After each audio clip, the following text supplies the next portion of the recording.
Good evening, ladies and gentlemen. Welcome back to Coast to Coast, the show where myself and my two lovely co-hosts subtly talk shit on each other in silly manners all show. How's it going, Lovely. boys? Good evening. I would Dude, I we're would feel doing good. safer if this guy punches at me. Other than that, Yeah, well, you know, 'cause- Actually, he's not even punching anybody right now. He's facing the wrong direction. yeah, Yeah, just there a you go. complete utter moron. It'd be like if I was doing this. Who am I punching at? Oh, there you go. Now, yeah. Who's if, like You if got you regular me if, now. show fist pump? Yeah. if you guys did that but graded out and did it against each other, it could be literally from any like 50s, 60s comedies movie. You ready? You ready, Jacob? We're gonna we're gonna do it. Push it to the limit. Ooh, ooh, ooh, ooh, ooh, ooh. There you No, go. no, Yeah. no, like this. It has to be like Oh, this. oh, you mean like that? Let me at him. Let me at him. Yeah, yeah. There you Yeah. go. All right. Oh, that's so silly. 1 second, real quick. Oh, look at this. The show started and he's walking away. We've already lost interest. He did change hats though. That I thought we established that was the new tradition. Yeah, Change a but hat. I guess it's a new one. Let's see if let's see if this pays off, Jim. I'm not sure what's going on. Yeah, that's a good point. It's a bold strategy, Cotton. Yeah, let's see if it pays off for him. Yeah. Yeah. All right. Hat change, Sorry, Jacob. guys. It's really hot in my apartment, so I had to turn on the heater or the cooler AC. Oh, okay. See, I just think it's inexcusable that you did that. To leave in the middle of the episode like this, we're having a serious conversation. Honestly, You know what, I man? don't even You're know. totally right. we were being so I don't even know what earnest. we're talking I, about, but I was on the verge of have- tears. Yeah, shit. I was on the verge of tears, and you just walked away. I mean, what kind of a co-host? I'm just trying to be a better man, guys.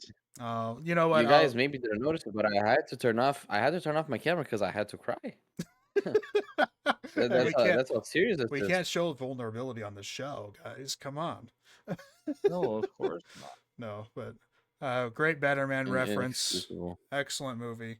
We've said it multiple times. Should have been nominated for Best Picture. So bad that it wasn't. Yeah. Well, Dude. what's Gene up? Silva is literally me, man. Most literally me character of all time. Look at this. Let's see what is.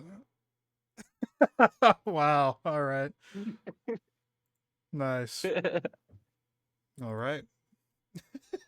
So, it's been a little over a week since our last episode, and I just want to know what's new, what's going on in the world for you guys. How are things? Yeah, don't all talk at once. Go. You want to go first? I have Okay. one. I got called a fucking dickhead on social media today. I'm not sure if you guys saw that. That's big. Let's hear it. For politics. No, not politics. Okay. Because of music, and Oh, I, valid. th- I think we can. I think we can all agree that music is very personal, right? It's very. There's nothing No, it's objective to it, right? Completely objective. I think you're totally off base here, and clearly they. So There- maybe okay. so maybe hold on. So let me just let me clarify. So Ruby's I am the a kind of fucking guy to say dickhead. Rihanna was the best country album. Rihanna. Yeah. Beyonce. Listen. All right. Listen, let's not play devil's advocate. Okay, All right. guys. Okay, yeah. Okay. Continue, please. Yeah, let's Music i- ignore it for you. Music is based on taste, right? And this guy, he goes on Twitter and he says, if I was told to rank my top 4 favorite thrash metal albums, something of the sense he said, and he proceeded to list his 4, and they were all good options. In my input on it, as I like to do on Twitter, I like to voice out my opinions. You like to criticize others because you think you're better than everyone. We know. That's me. I think you got us mixed up a Okay. little bit. Okay. Sorry. You're right. Yeah, You're right. somebody to stand up for me. Okay. Yeah. Anyways, and I go. So he ranked 2 bands that I think are great. Speaking of which, one is Brazilian, okay, called Sepultura, and he chose an album by Sepultura called Schizophrenia, which I'm a fan of, but I don't think is their best work. And similarly for Megadeth, he chose an album called Peace Cells, but Who's Buying It? And I don't think is their best album. I think is Rust in Peace. Okay. And all I said is, you know, you picked the two wrong albums for Sepultura and Megadeth, and I said, IMO, right? In my opinion, this guy just screenshotted my retweet and said, fucking dickhead. Valid, honestly. I think It he caught was me the off dickhead. guard. It caught me off guard because I don't care about being called a fucking dickhead. You guys call me a fucking dickhead every week. That's not the point. Is a It's a, stranger calling you a fucking dickhead? it's a. I guess yeah, but it's more so the fact of the reaction. Like I did not give you those vibes. Me doing that. That was so funny. Well, it And sounds like it really affected you. Are you okay? I know you I'm said. okay. I was just gonna. I was just gonna say is that I don't tend to argue a lot violently with people. So being called a fucking dickhead, No, that it got me yeah. looking in the mirror. Am I a fucking dickhead? And I don't know it. Yeah, Broofy had an "Am I the asshole" moment today. Yeah, good point. Right. So I ask you now. Am I the asshole? It Yeah. just sounds like a classic Twitter overreaction. Real talk, how it goes on that platform. Today I saw the best reaction image, and I should have saved it. And it was the thumbnail of a video, and it said, "Scrolling Twitter until I get mad and leave." And then it's like 2 seconds long. It's 8 seconds long. Like that shit cracked me up so much. It was so funny. Yeah, it is And a it's real as cesspool, fuck. and we've known for a long time how big of a cesspool it is. But Mhm. it is one that I really love to be on. I enjoy it. I enjoy It's so watching fun. people just rip each other a new one for no fucking reason. Though at times it is It sad. gets Yeah, it is sad because of some of the shit that goes down. But I don't know. It's very silly and a nice like escape from your You own know life. Like what? You know things aren't what? going, things I might not am be going too tired. bad for me. Let's look at all these assholes who have no, I you am know. tired. I am tired of pretending it's not funny. I want to see the assholes fight. Yes, Okay. yes. It's like gladiator arenas. Let the worst people fight, and we can watch because we're better. Wouldn't it just make you happy to be able to say that? No, look, Yeah. genuinely though, one thing that I have done over the past couple weeks is that like I will, maybe I won't say it outright, but I will tell myself like, no, you know what, I am better than this person. This person just sucks. Like they're Oh, miserable, they're an idiot, whatever. Like I'm just better, so whatever, I don't even have to think about it, That in is a that. very Anthony thought to have. It absolutely so is, but another I think it way. So helps another way to though. put You know what I it, mean? I listen to Tool, Mm-hmm. and this moron doesn't. Right? Mm-hmm. That's Whoa, basically what you're whoa, saying. whoa! I'm offended. Why are you No. calling me a moron? No, but I'm serious though. I think it helps a lot, like mentally, so you don't have to No, I am like really that. process what they're saying or Stagger whatever, because yourself, you're right? just like, it's just noise. They're not Yeah. as good as me. Like I'm just better. I'm smarter. I'm whatever. And There you go. don't Coast to coast, overinflate your everyone. ego in a way. I'm not saying that by any means, and I only really reserve it for genuine pieces of shit, like people who celebrate murder or something, but Yeah. there are other instances where it does help. It just helps you ignore the noise. So coast to coast advice, everybody. I hear you. Probably don't take it, but if you want to, I mean, Yeah. I didn't say Dude, anything. that should be a segment we do weekly with the coast advice, and it's just what not to do. Yeah, Yeah, actually, I'm just better than you, moron. And yeah. walks away. There you go. You Yeah, wish coast you to were coast sitting advice. in You my should be seat. hailing Yeah. coast to coast advice. Before bed, you should be praying to me. Before dinner, you should be praying to me. Yeah. Yeah. Sunday morning, evening, and night, me. Your content creator overlords. We're so powerful. With a flick of the wrist, we can Yeah. do And something we have good cool. advice, right? Exactly. Yes, of course. Yeah. With great power comes great responsibility. How else are we gonna manage that?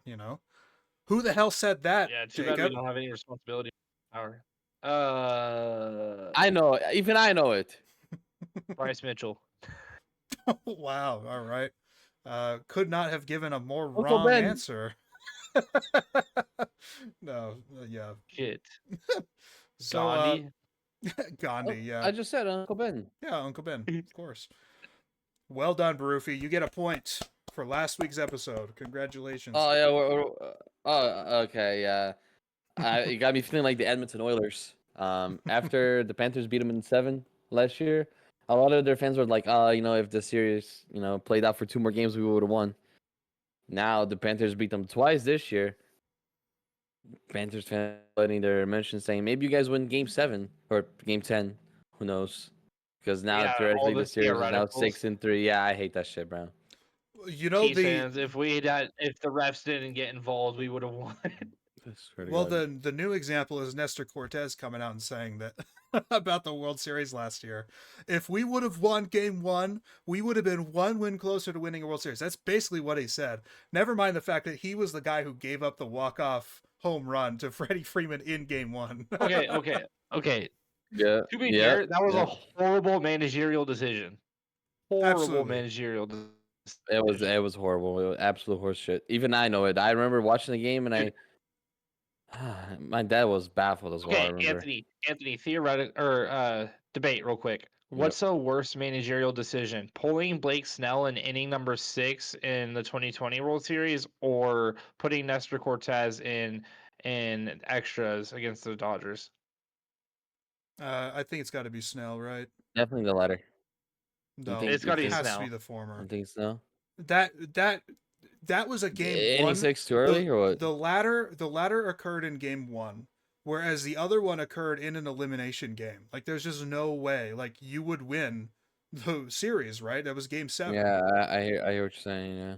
Yeah, that's what I'm saying. Yeah. The Blake Snell's was the worst decision. Yeah, absolutely. 100% agree.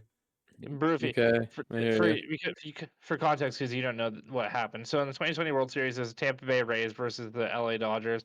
Blake Right. Snell, two-time Cy Young winner now, was dealing. But was looking good. Yeah. Only had like a 70 pitch count, I think.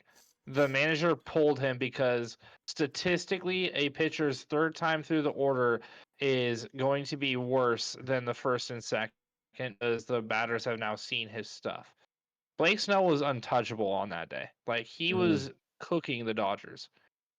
Why on earth would you pull him? Like I get stats and like advanced metrics for baseball and this and that, but baseball guy, just be a baseball guy. You Yeah. don't take Yeah. your pitch when he's cooking. Yeah. It was with like nobody on base too. Let Mhm. me look this up real quick to No, make sure I got the that details right. he pulled him after 6, right? So it was going into the 7th inning. He could have continued, but he didn't let him because the starting the 7th inning would have, well, if you were perfect, it would have started the lineup a third time. But I'm pretty sure it was after 6 innings. I could be The mistaken as Rays well. were up 1-0. He was pulled going into the 7th inning with only 70 pitches thrown. Yep. That's crazy. And that's one of the And this was game examples. 6 where they were down Game 3-2 in 6. the series. Yeah. Mm. Yeah. Game 6. Yeah. You would have, you know, really good potential to win that game at that point and force a Game 7, back up against the wall. Way more Mhm. impactful than Mhm. a Game 1. And ultimately, my whole point of bringing the Nestor Cortez quote up is, one, I don't like him. So it was just great ammunition Yeah, you for me. hate that guy. I cannot stand Cortez. I think he's such a stupid, gimmicky baseball pitcher. Like I don't understand the fan base around him. It's a stupid gimmick, whatever. He's hit his potential. Yes, and he hasn't been able to reach back to it in what 3 years now or whatever.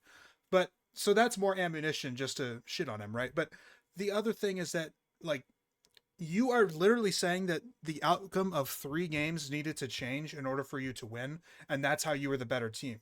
You gave 3 games as an example of you being the better team in the World Series. Okay, wait. So this is what happened. So it wasn't going into the 7th. He got an out. He got AJ Pollock out, and then Austin Barnes hit a single, and then with a runner on first base with 70 pitches, they pulled Blake Snell, and then Nick Anderson immediately gave up a double, and then a wild pitch to score a run.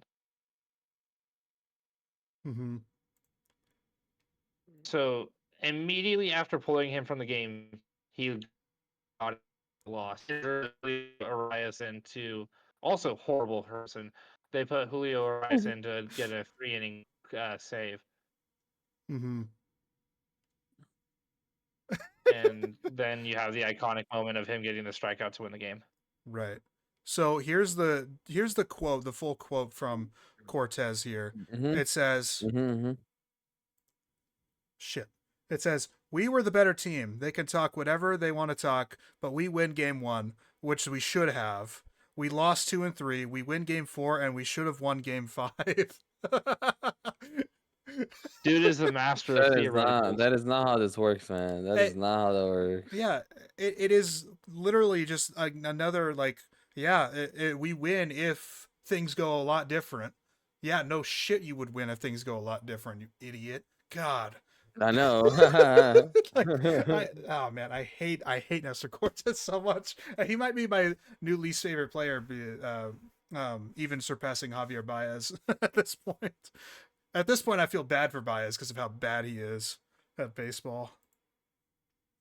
Dude, I think Julio Arias might be my least favorite because I was a huge Julio Arias fan, and then he just had to go out and do what he did, and now like you can't be a fan. Like I invested my time in like my fandom to a guy who didn't deserve it. That's yeah, and that always sucks when that happens for sure. I understand that. Yeah. But Roofy, because you probably don't know, this guy was the Dodgers pitcher. He was like a lefty, really exciting. Beat the shit out of his wife on camera. Oh, that's lovely. Yeah, played no contest. He knew he was cooked.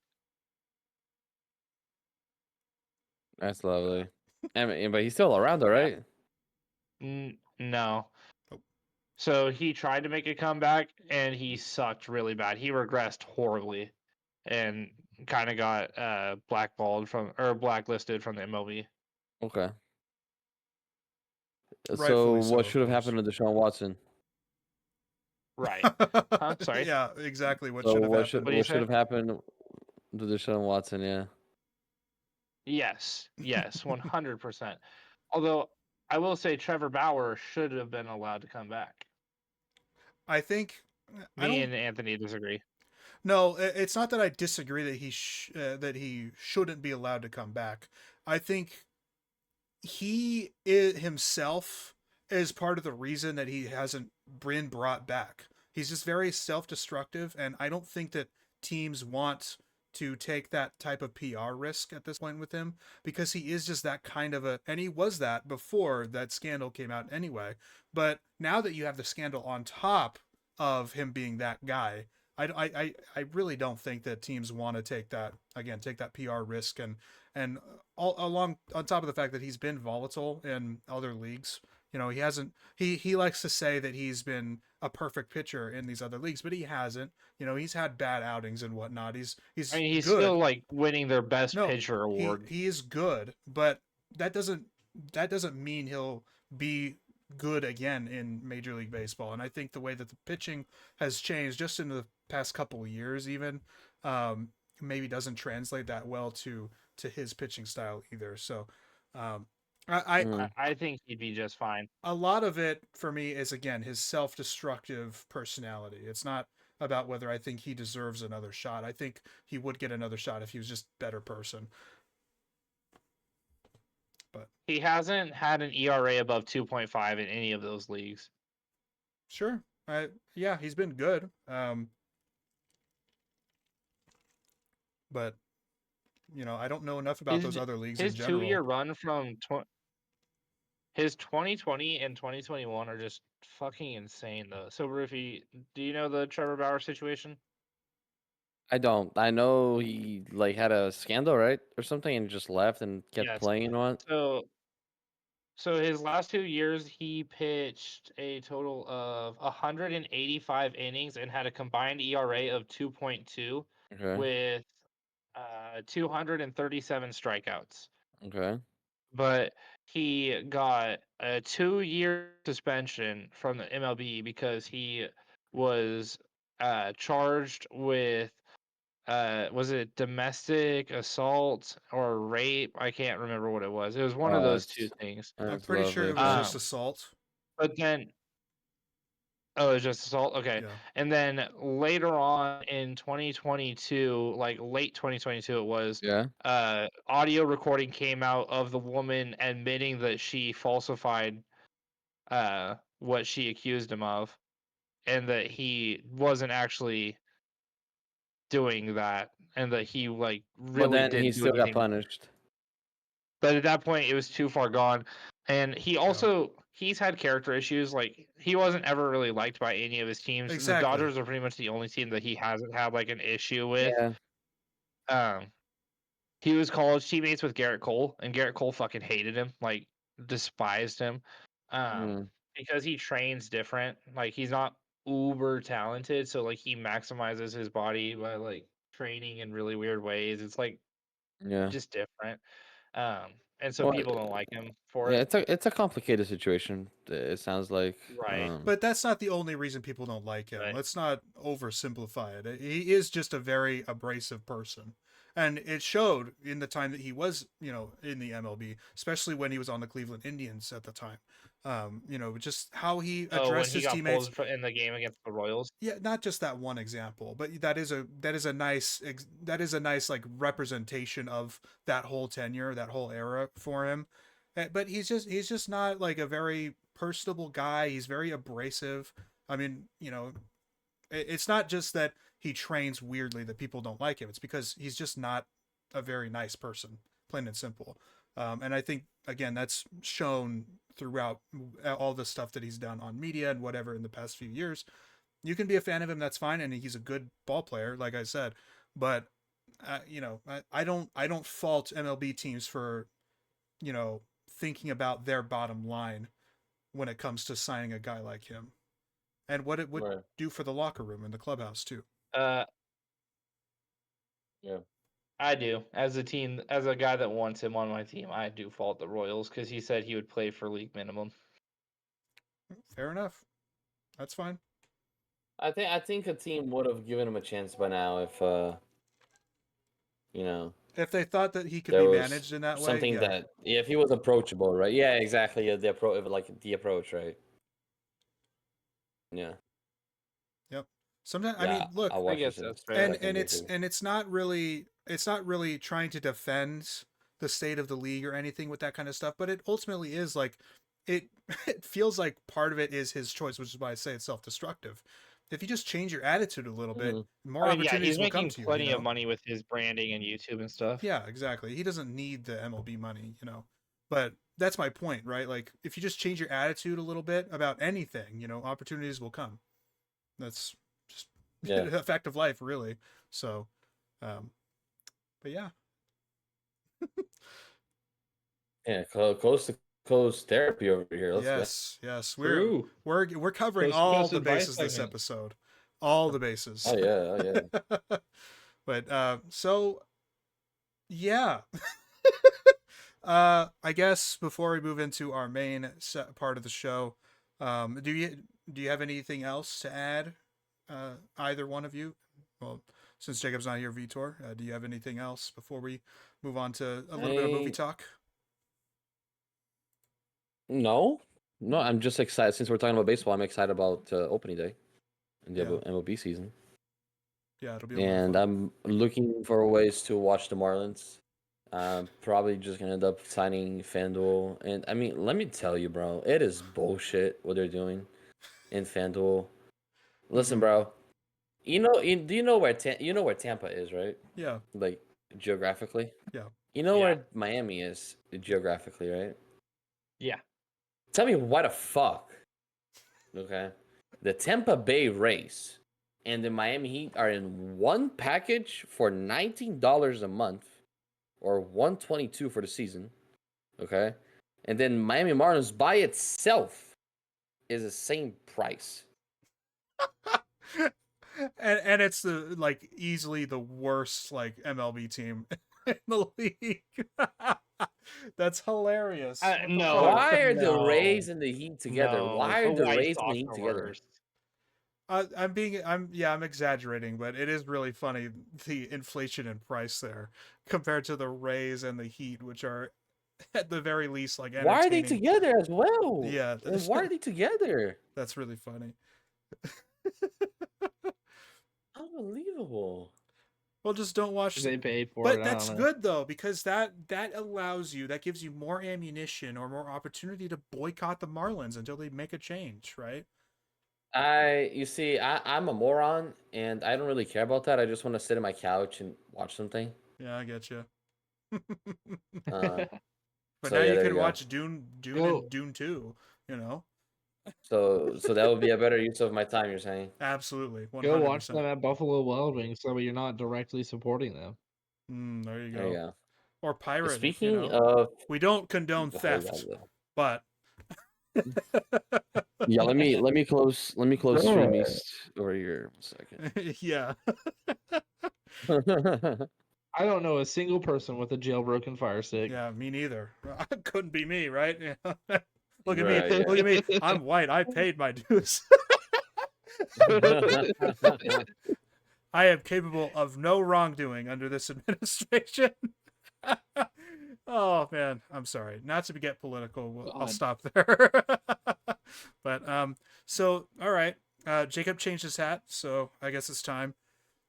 I have one final Oscars segment.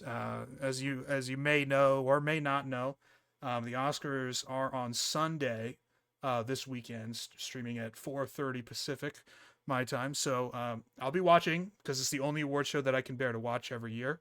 After all the crimes against humanity that all these award shows do and commit. So Not the card game, right? no, not the card game at all. No, like actual crimes against Actual humanity. actual crimes. Just like how it's an actual crime Okay. that Dune 2 has only been nominated for 5 awards, and it might win 1. We'll see. But I've got the short list here, not the short list of all the all the nominations here, and I just want to give my very final predictions and what I would pick for each award as we go down. Now, I have not seen Okay. every film that has been nominated for an Oscar, particularly in the categories of short films as well as documentaries.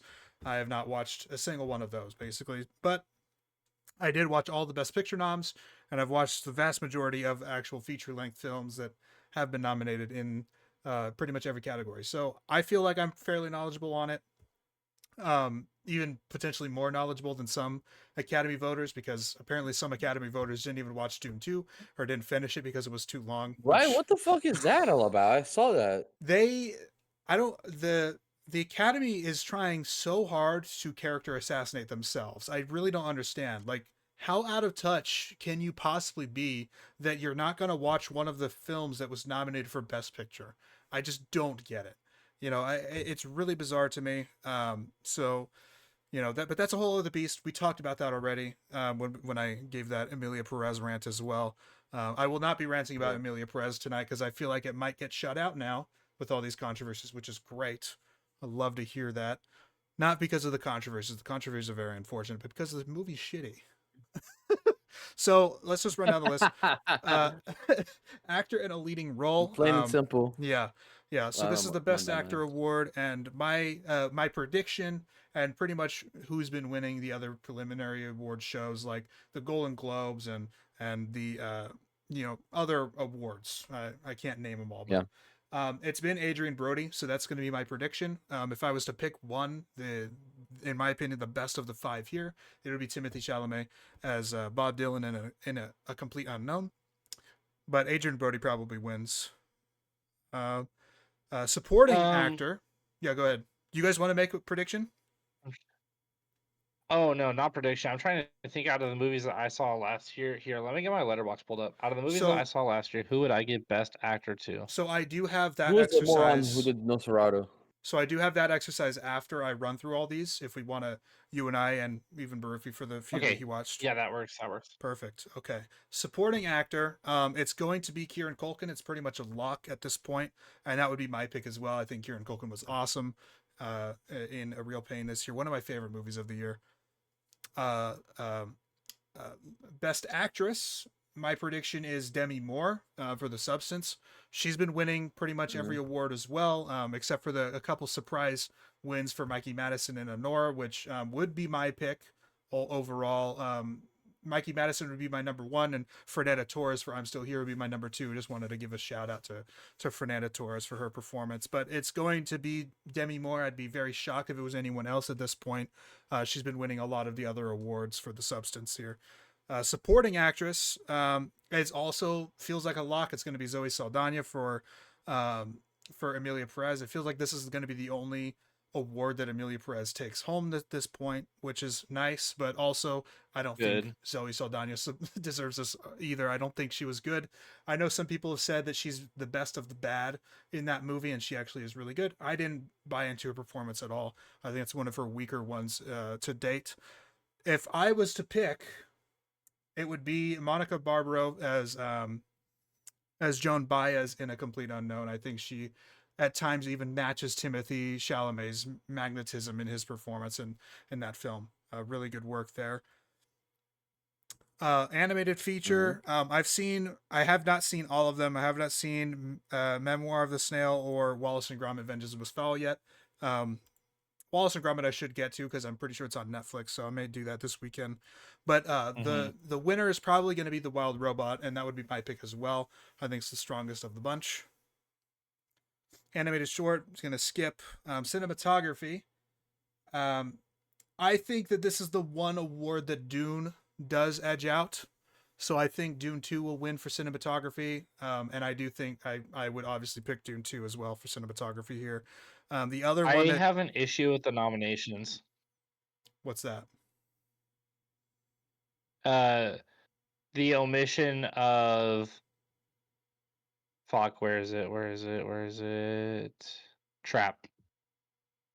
Well, it's funny that you say that because Siambu Muktiprom, the cinematographer for Trap, he also Mm-hmm. was the DP for two other films of this year, Challengers and Queer, which are two Luca Guadagnino films. So he did 3 Mm-hmm. movies this year, and yeah, not a single nomination. He's really one of the like really great up and coming cinematographers. So yeah, for sure, a glaring omission. One of Mm-hmm. those being on there would have made a lot of sense. And honestly, that is the case with a lot of these categories. It's like, what are these picks? Some, in some cases, like, what the hell is this doing here? And then, like, Like, why is Amelia especially, Perez on there? yeah, and especially over other films. You know what I mean?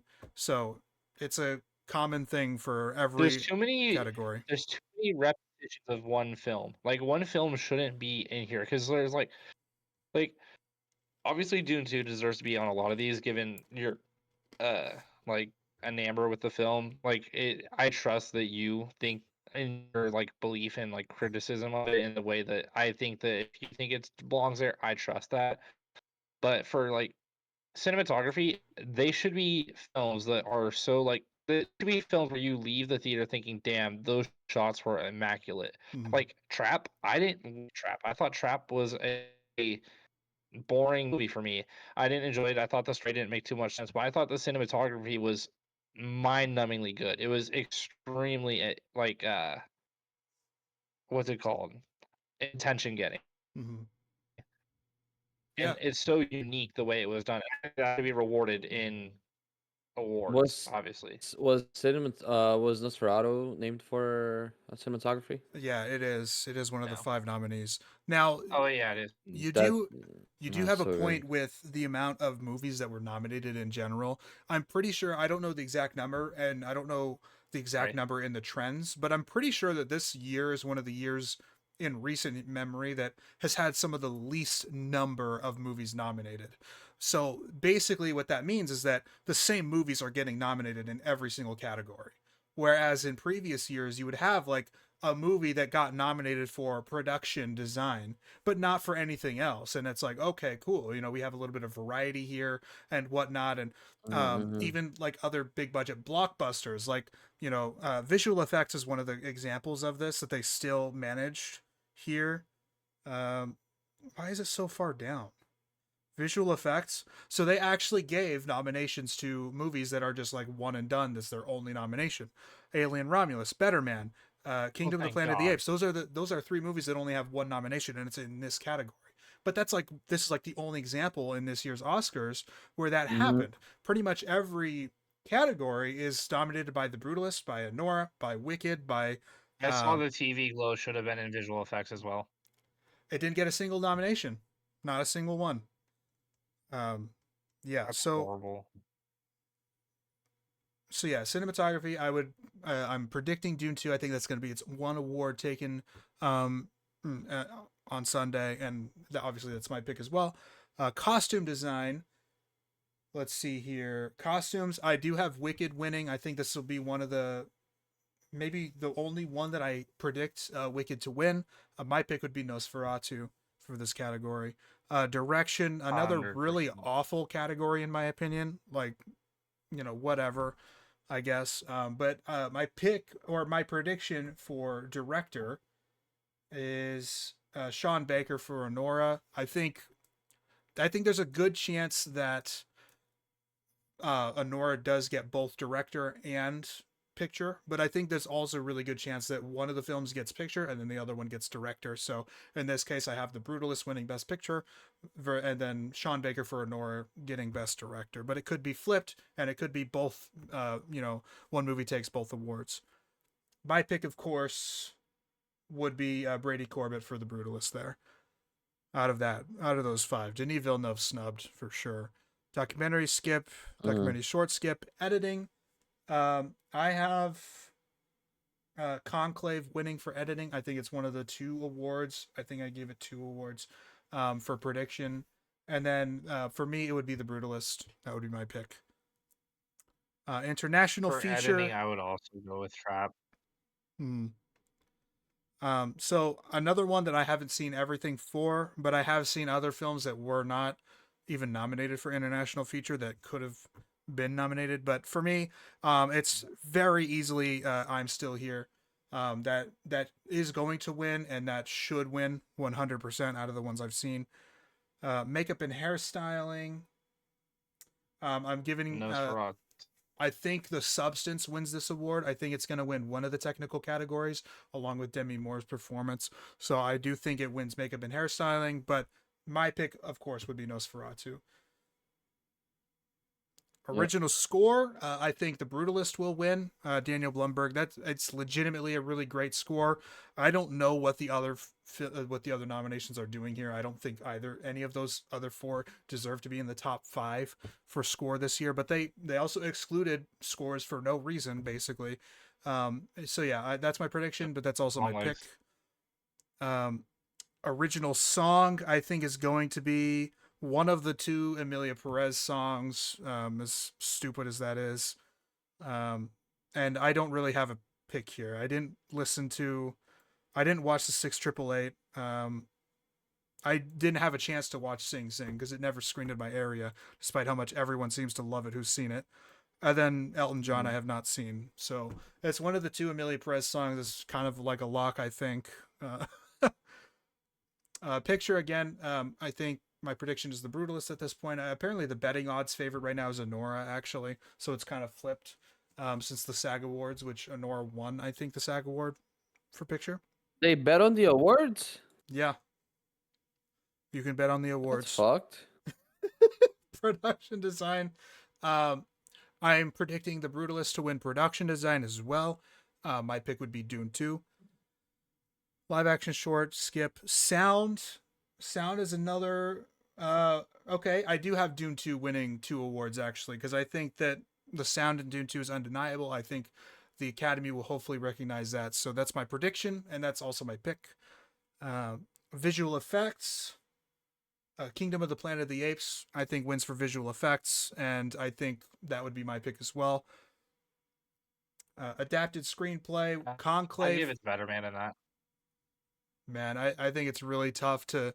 I think it'd be really tough to give it to Better Man when Kingdom of the Planet of the Apes does the exact same thing, but on a much larger scale, as far as the CGI monkey. Well, it does the monkeys on a much larger scale, but the drug addiction and the colors and how they're portrayed through them moves me a lot more than just Uh, I visually animating I get that monkeys. for 100%, but at the end of the day, it is like a technical category. So, I would be shocked if Better Man won. I think this is one of the ones where it's just like they're throwing it a bone.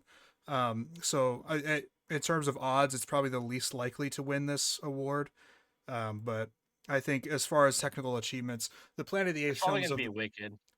it might be that would be a real disaster too. I think, but they have given awards to Planet of the Apes films and Avatar and stuff in years past for its technical achievement and visuals. So I do think that's where it's going to go. I think it wins the one award that it was nominated for.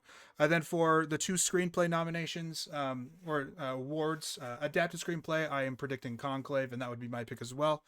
And then for original screenplay, I think The Brutalist will win, but my pick would be A Real Pain. And so, yeah, that's the Oscar roundup. Just a little jaded, so I don't need to really spend too much time on a rant there. But yeah, so okay, Jacob, let's hear You're not gonna what. do our picks. What are we gonna Yeah. re-go through? So okay, let's start with picture because it's just the easiest thing to get out of the way. You can, what would you pick for best picture, and what are some of your like? You can name top 5 or top 10 favorite movies from last year. Long Legs would be my best picture, to be honest with you. That's probably my favorite movie on the year last year as well. Movies that I would put in the best picture category would be I Saw the TV Glow. I would also put Nosferatu, and I've seen those are the 3 that I would put in best picture category. Okay. So for me, I didn't go with this exercise. I didn't go best picture as in my top 10 of the year. I wanted to give movies that also were a good representation of the whole year that were also I thought were great. Of course, I'm not going to pick up a movie that I thought represented the year well, but I didn't like. Dune 2, I Saw the TV Glow, Nosferatu, Furiosa, Real Pain, Better Man, Juror Number 2, Conclave, Oh, I didn't mention Nosferatu, but yeah. Conclave, The Brutalist, and Longlegs. Those would be my 10 for Best Picture. I think that's is an ideal Best Picture lineup. You get a blend of several different genres in there. You have really nice technical mastery, you have really nice directing mastery, you have acting mastery. So that is a nice blend. Whereas in this year's category, you kind of have the same type of movie. Actually, looking at it, I'm Still Here, The Brutalist, and Nickel Boys all tell a kind of a similar structured narrative, and it feels like it's just very repetitive for the best picture category. Not that they're, I think all 3 are fantastic films, and I gave them all 4 stars actually, but they're all very similar in structure. And they're just told with different run times, and obviously I'm Still Here is based on real events and a real family, whereas the other ones are more The Brutalist is totally like original, not a real character or anything, which is funny actually. Apparently, a lot of people after that movie, after they finished The Brutalist, looked up the character in the movie, Laszlo Toth, to see if he was actually real because they totally bought the performance and everything, which is really cool. But no, he's very fictional character. And then Nickel Boys is it's a dramatic story and fictional story, but it's about a real place, a real like juvenile academy in Florida. So, but they're all very different. They're all very similar in their style and in their structure and in their narrative and how it unfolds and what it's saying about America, about in the case of I'm Still Here, about uh, fascism and like totalitarian governments, authoritarianism and stuff like that. So very similar films. I would prefer a more diverse category But of course, it's the Oscars. They're not going to nominate a pure horror. I'm surprised the Substance even got a nomination. Yeah, so those are my picture noms. Do you want to run through some acting? Yes. So I actually forgot to say Nosferatu would be my best picture. Sorry, I just missed it whenever I was looking through my notes. Um, as far as acting go, like best actor, best actress, or sorry, it's just one, right? Best actor So or yeah, best leading actor. yeah. There's only one winner. Technically five are nominated, but I like doing mine with six. Okay. So for best leading actor, I think I would give the a nod to, because we're not counting My Dead Friend Zoe, right? We're not counting that. 2025 release. As far at least wide theatrical Okay, release, not a festival release. right. Okay. So I am going to give my best actor or best leading actor, best leading actress performance to Naomi Ackie for her performance in Blink Twice. I thought that that was very convincing. I didn't enjoy the film as much as I expected to, but I thought that her acting and everything about the film was really well done. I just didn't like the story. But I really enjoyed her performance. Other nominations that I would give would be um, Justice Smith and I Saw the TV Glow. I really envy his performance there and how he was able to portray emotion and the feeling of being trapped inside your own body. Micah Monroe for her performance in Long Legs, I would also give a nomination to. And then outside of that, I would also like to give a nomination to Josh Hartnett for his performance in Trap. And then obviously, I think everyone in Nosferatu gave a nomination worthy performance. So I'm going to be giving a shout out to Nicholas Holt for his performance in Nosferatu. Awesome. Goated. So for me and my acting categories, again, I would nominate six in each one instead of five. I don't know, six is more fun for me, I guess. But my winner for best actor would be Timothée Chalamet in Dune 2. And then my five other nominees would be Ray Fiennes in Conclave. I think they got that one right for sure. Adrian Brody for The Brutalist. I think they got right as well. Justice Smith for I Saw the TV Glow, as you mentioned. Josh Hartnett for Trap, as you mentioned. And Nicholas Holt, but not for Nosferatu, for Juror Number 2, which was the Clint Eastwood film from this year. Yeah, that's very high on my must-watch list. So Mhm. I'm very excited to watch it. Yeah, great film. And then Best Actress, my winner would be Lily Rose Depp for Nosferatu. And then my five nominees behind her would be Nell Tiger Free for The First Omen, Naomi Scott for Smile 2, Anya Taylor-Joy for Furiosa, Fernanda Torres for I'm Still Here, and Mikey Madison for Honora. As I said, with the actual Oscar for Best Actress. Now, supporting actress it was a little bit of a tougher race this year. I feel like in years past it's been a nice or a lot more competitive. I think this year was a little bit weaker, at least in my opinion. So my winner would be Rebecca Ferguson for Dune 2. And then my five nominees beyond that would be Adria Arjona for Hitman, Florence Pugh for We Live in Time, Margaret Qualley for The Substance, Kaylee Spaney for Civil War, and then Ariana Grande for Wicked. And then Best Supporting Actor, I think is another fairly competitive category, actually, in my opinion. Kieran Culkin for A Real Pain. I think the Oscars got that one right. That would be my winner. And then following him would be Adam Pearson for A Different Man, Stanley Tucci in Conclave, Chris Hemsworth in Furiosa, Javier Bardem in Dune 2, and then Bill Skarsgård in Nosferatu. Mm-hmm. As far as best supporting actress, I'm trying to find a role that I think would be nomination worthy, and I think I'm going to go back to I Saw the TV Glow here. I really enjoyed the performance. Fuck, what's her name? Helena Howard for her performance as Isabel. I thought that that was really significant as far as like involvement in the film as and impact as an actor or as an actress. I thought she gave an amazing performance. I don't know how she could have improved upon that. So I think that's nomination worthy. And then as far as best supporting actor, you mentioned Bill Skarsgård in Nosferatu, and that's entirely worth the nomination. But I'm actually going to be giving it to Nicolas Cage for his performance in Longlegs. Totally fair. Fair. Yeah. Brother sucker for long legs. It's a great film. It's a good movie. It really is great. And as far as now, the last one I'm going to go over, because we could go over technical categories and stuff if we wanted, but I think it'd be a lot of the same stuff for me too. So, in a way, the critique that I had of the Oscars is a bit of a critique of myself too.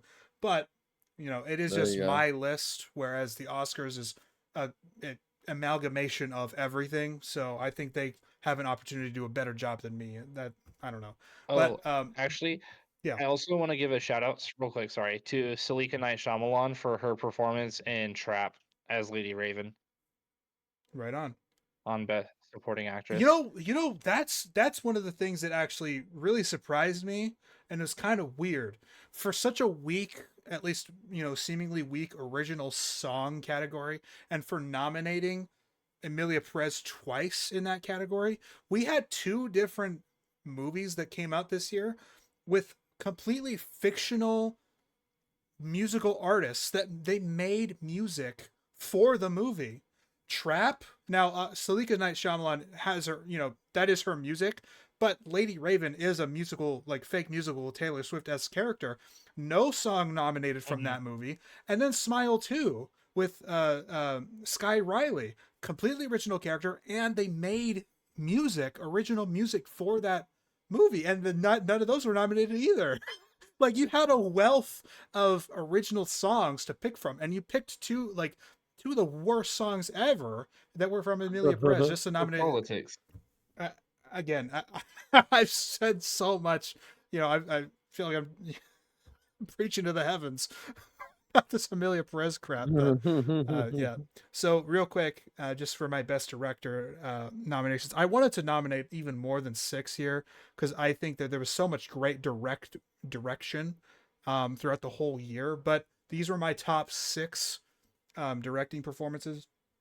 Denis Villeneuve in Dune 2 would be my winner, of course. Robert Eggers in Nosferatu as a runner-up, and then Jane Schoenbrun for I Saw the TV Glow. Oz Perkins for This is Longlegs. Best Director. Yeah, best director.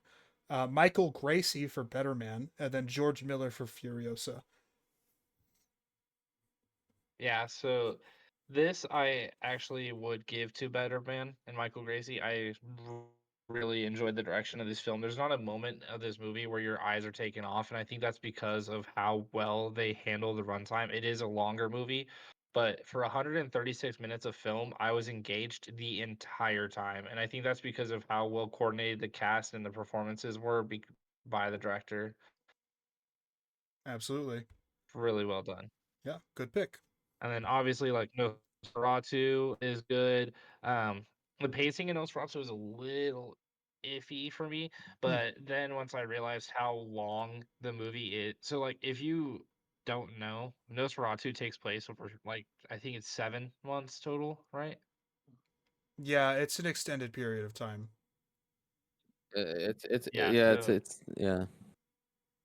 So Nosferatu takes place over 7 months of time. I didn't necessarily realize that whenever I was first watching it. I thought it was like a few weeks that he's traveling to the castle because that's just how it feels in the movie. Yeah, well, the But initial journey to the castle, they say it in the movie, it takes 6 weeks to get there on horseback, if he went right, nonstop. So, yeah.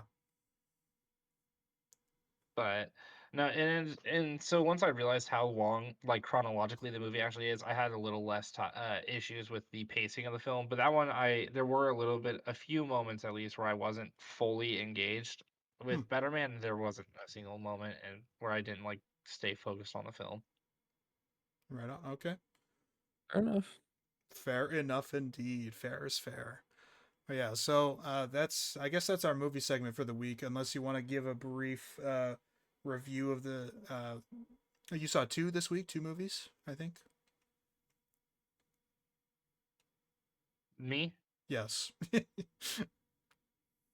Sorry. Yes. So I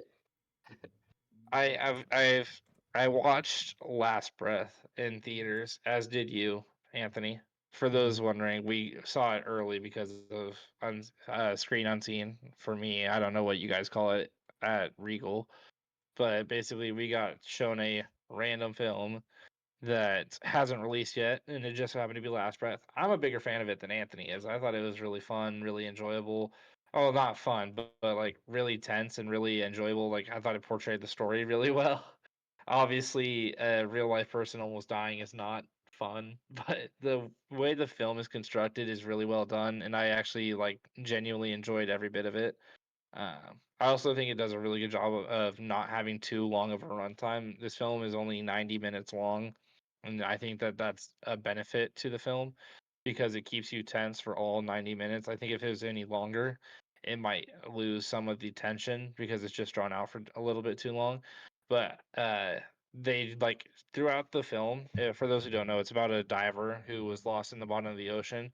And throughout the film, they'll like check in and show you how much oxygen he has left, and then once it reaches a certain point, it'll be like 12 minutes without oxygen, and then eventually gets to a certain number. I'm not gonna spoil it, but he survived for a significant amount of time without oxygen, and like that little piece of information that they provide you, I think adds to the tension so much more. Obviously, it's hard to build tension in a movie where you know the person lives because we all know he lives going into it, but if you didn't know, I think it would be even more enjoyable. And so I'm kind of giving it a little bit of a benefit of the doubt on that because there's no way for them to really like have you think that he's gonna die. All right, yeah. Totally fair. Yeah, you're right though. The problem with a movie like this, for me at least, is not that it was poorly executed or anything. I think it was adequately executed, and the runtime is also great. You know, you are capped with time based on the story that you're telling, and so it didn't overstay its welcome by any means, which is also nice. But the thing about Straight and Narrow, based on a true story, dramatic films like this where something crazy happens and whatnot, is that when you tell it in this conventional way, and you know, I'm not saying that there is any other way to tell it, but it is capped by how high of a rating I can give it. There is a defined ceiling there, Mhm. you know, and so when it's a straightforward film that isn't, you know, it's good enough, you know, and it's well done, and they didn't fumble the bag necessarily because it's a very safe type of thing that you can do. Um, you know, I gave it a positive rating. I did enjoy the film, and frankly, you know, a weak year so far, as it usually is early in the year. It's one of the better films that I've seen so far in 2025. But yeah, only 3 stars. That's as much as I can give a film like this. Yeah, I do agree that it's been a weak year. Movies, actually, this is the highest rated movie on the year for me so far, which I know you blatantly disagree with because your highest rating is The Monkey, if I do remember right. Yes, Yeah, the I'm not as monkey. big a fan of The Monkey. I think The Monkey on rewatch would be a lot more fun because then I won't have expectations to go along with it. That being said, it just had such a weak second half for me. I didn't enjoy it the first time around, I but I understand did that. rewatch. Uh, I rewatched I Now Pronounce You Chuck and Larry since the last episode, and that gets a 3.5 stars for me. It's actually one of my favorite Adam Sandler movies. Um, I just think it's so much fun. I think the jokes land in it more than Happy Gilmore for me, Oh wow, which is blasphemy. I know, like it might I'm a be. It horrible just person might for be. even Oh mentioning wow. that. Oh wow. But I really think I Now Pronounce You Chuck and Larry is so funny because like Adam Sandler goes from this massive douchebag to like you guys shouldn't say the F word. It's just not cool, man. And so that turn and that like change of character is just so funny. And like the dynamic with the lawyer's brother, it's just so funny to me. And I think the David Spade is the bunny and the club. I love that film. It's near and dear to my heart, similar to Step Brothers. So Oh, really? I'm not pronouncing Chuck and Larry. Go watch it if you're an Adam Sandler fan and you haven't seen it. All right, yeah. Vitor, have you seen any films this week? I feel like I'm sorry we've No, not left you this out of week. the convo so much, No, but I've been out of the movie talk for a good reason because, as I think I've informed in the show, I've been started assisting right mhm. at the dental clinic that I was shadowing previously. So between work and that and studying, I've had pretty much like negative time. So I should be able to get to watch something over this weekend. Please watch, I have some stuff. please watch Dune and Dune 2. Please. I beg you. those are the next.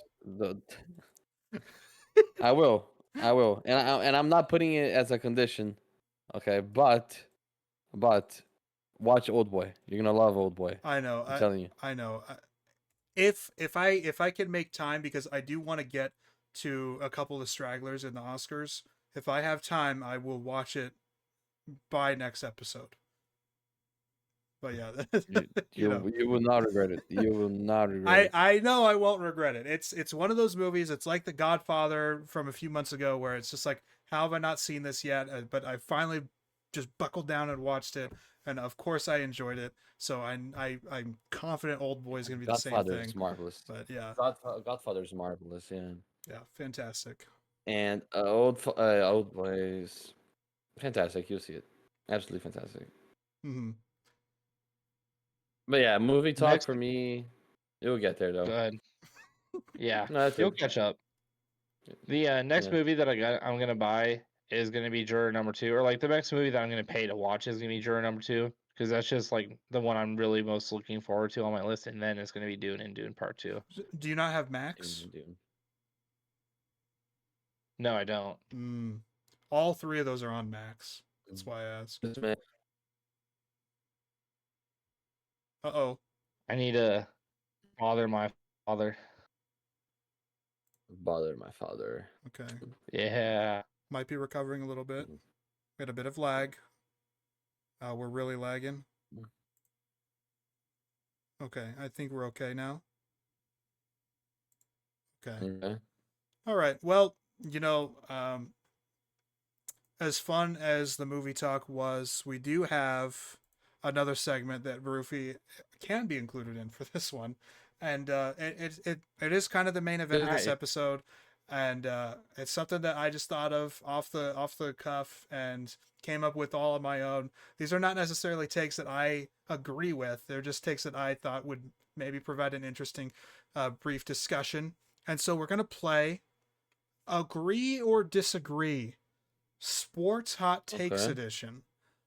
And so obviously the disclaimer being the sports hot takes, I want, maybe this can be a recurring series where we pick a specific niche or topic or whatever, and it can even get more specific than this. We could have done NFL hot takes instead of just sports, but I did broaden it a little bit for this first one, and I just want to give you guys prompts and see if you guys agree or disagree. And if we do have a difference, if we do disagree on whether we agree or disagree, we can have a little chat about it. Yeah. And so let's kick it off. Of course, a few of these are going to be NFL questions, so we're going to kick it off with this one. Agree or disagree? The 2020s Chiefs dynasty is better than the 1990s Cowboys dynasty. Agree. Probably agree. Just because of how they evolved through the dynasty. And I mean the Patriots kind of did as well. I think just the consistency and what the Chiefs did, and they're still going to be around for a while. The dynasty, it's not. I'm quoting and putting quotation marks because they didn't win the Super Bowl this year, but they're going to be competing for the next. I don't know. I think 3 to 5 years. I think they're still going to be going deep in the playoffs. I think that's a good take. Maybe, but I expect them to be competitive for a decent amount of time to come still. So I think the Chiefs, but I mean, obviously the Cowboys one was also fantastic. Very well. Yeah. So Yeah, I mean, I think the Chiefs were just the better team in general. Probably They've also there, right? Yeah. they've been way more like obviously the game has changed to where speed and everything else like it just moves at a faster pace. You have to be more skilled. And a lot of people are going to disagree with that, but football today is a lot more talented than it was in the 90s. So that alone is going to boost the talent of the Chiefs versus the Cowboys of that era. But on top of that, you have a much better quarterback than Troy Aikman. Like it's not even a Not even close. contest, I It's think. not even close. You're gonna be what? Who is the receiver? Irvin, Hmm. Michael Irvin versus Travis Kelsey. That's your comparison there from that dynasty to modern And are Chiefs we dynasty. comparing all-time teams or what? Because then we put a but then I mean, it's hard to. I was gonna say like Tyreek Hill, but then we don't have the Chiefs defenses that we had after Tyreek left, right? Because the Well, you have defense, both. I guess. It's the whole team. Okay, But yeah, I think the Chiefs are just better. I think a lot of people would agree with that. I think so. all right. Known cheese hater, by the way. Known cheese hater. Yeah. Yeah, Yeah. known Chiefs hater. Yeah, All right. So maybe that was I thought I was gonna have to get in an argument with you. no, no. Mhm. Jacob's not delusional sometimes. But all right. There we So go. maybe that was a bit of a softball one then. And we'll move on to this next Do you agree agree? or disagree. What? No, I would pick the 2020s Do Chiefs as you well. agree? Yeah, I would pick 2020s Chiefs. Okay, okay. All right, cool. He said no at first, and then I was like, Right? wait a minute. Yeah, I thought I was gonna say the Cowboys. Yeah. Anyways, All right. Agree or disagree? Peyton Manning is the second best quarterback Peyton of Manning. all time. I disagree. I had Holmes already before the Super Bowl. I'm not gonna change it because he lost the Super Bowl. I'm gonna disagree or agree. I think that Peyton Manning is the second best quarterback of all time. Wow. Okay. They're different quarterbacks. Also got to consider that. It depends on how I structure my team. But if I had to start a franchise, and I had to pick between peak Mahomes and peak Peyton Manning, I'd probably pick peak Mahomes. Is that debate that we're having or what? It's not necessarily the argument that we're having. It's just I wanted to put that on the table. I have mean, I Mahomes over guess Manning. if that's your qualifying question, where it's based upon who had the better peak, then yes, it's Mahomes. But I would take Peyton Manning in 2015 over any of Mahomes' years. In Sure. 2015? Whoa. Sorry, 2013. Okay. 2013. Okay, yeah, 2013, not 15. But yeah, okay, I understand. I didn't think about the year, but I didn't think about the year, but I understood your point. That's fair. Yeah, I would take Peyton Manning's 2013 season over every single Mahomes season. So That's okay. I disagree. And it's not because of just Mahomes. It's also because of Joe Montana. Yeah, Because Joe of Montana. And Got part Montana. of the reason why I wanted to do this one in particular was because of this, in my opinion, what has been kind of a bit of recency bias for this era and the previous era of the NFL, where a lot of people, even before they wanted to crown Tom Brady the GOAT, they said, well, Joe Montana's the GOAT. And then Tom Brady wins against the Falcons, and it's like, okay, he's officially passed. But since then, and this is the weird part for me at least, because since then, Peyton Manning has not played a down of NFL. In fact, he didn't play during that season that the Patriots and Falcons went to the Super Bowl. He didn't play. That was his first year out of the league. Since then, though, we have kind of revised how we view the top quarterbacks, and we've moved Joe Montana down and moved Peyton Manning up. And for me, I don't see the argument that justifies that, I guess.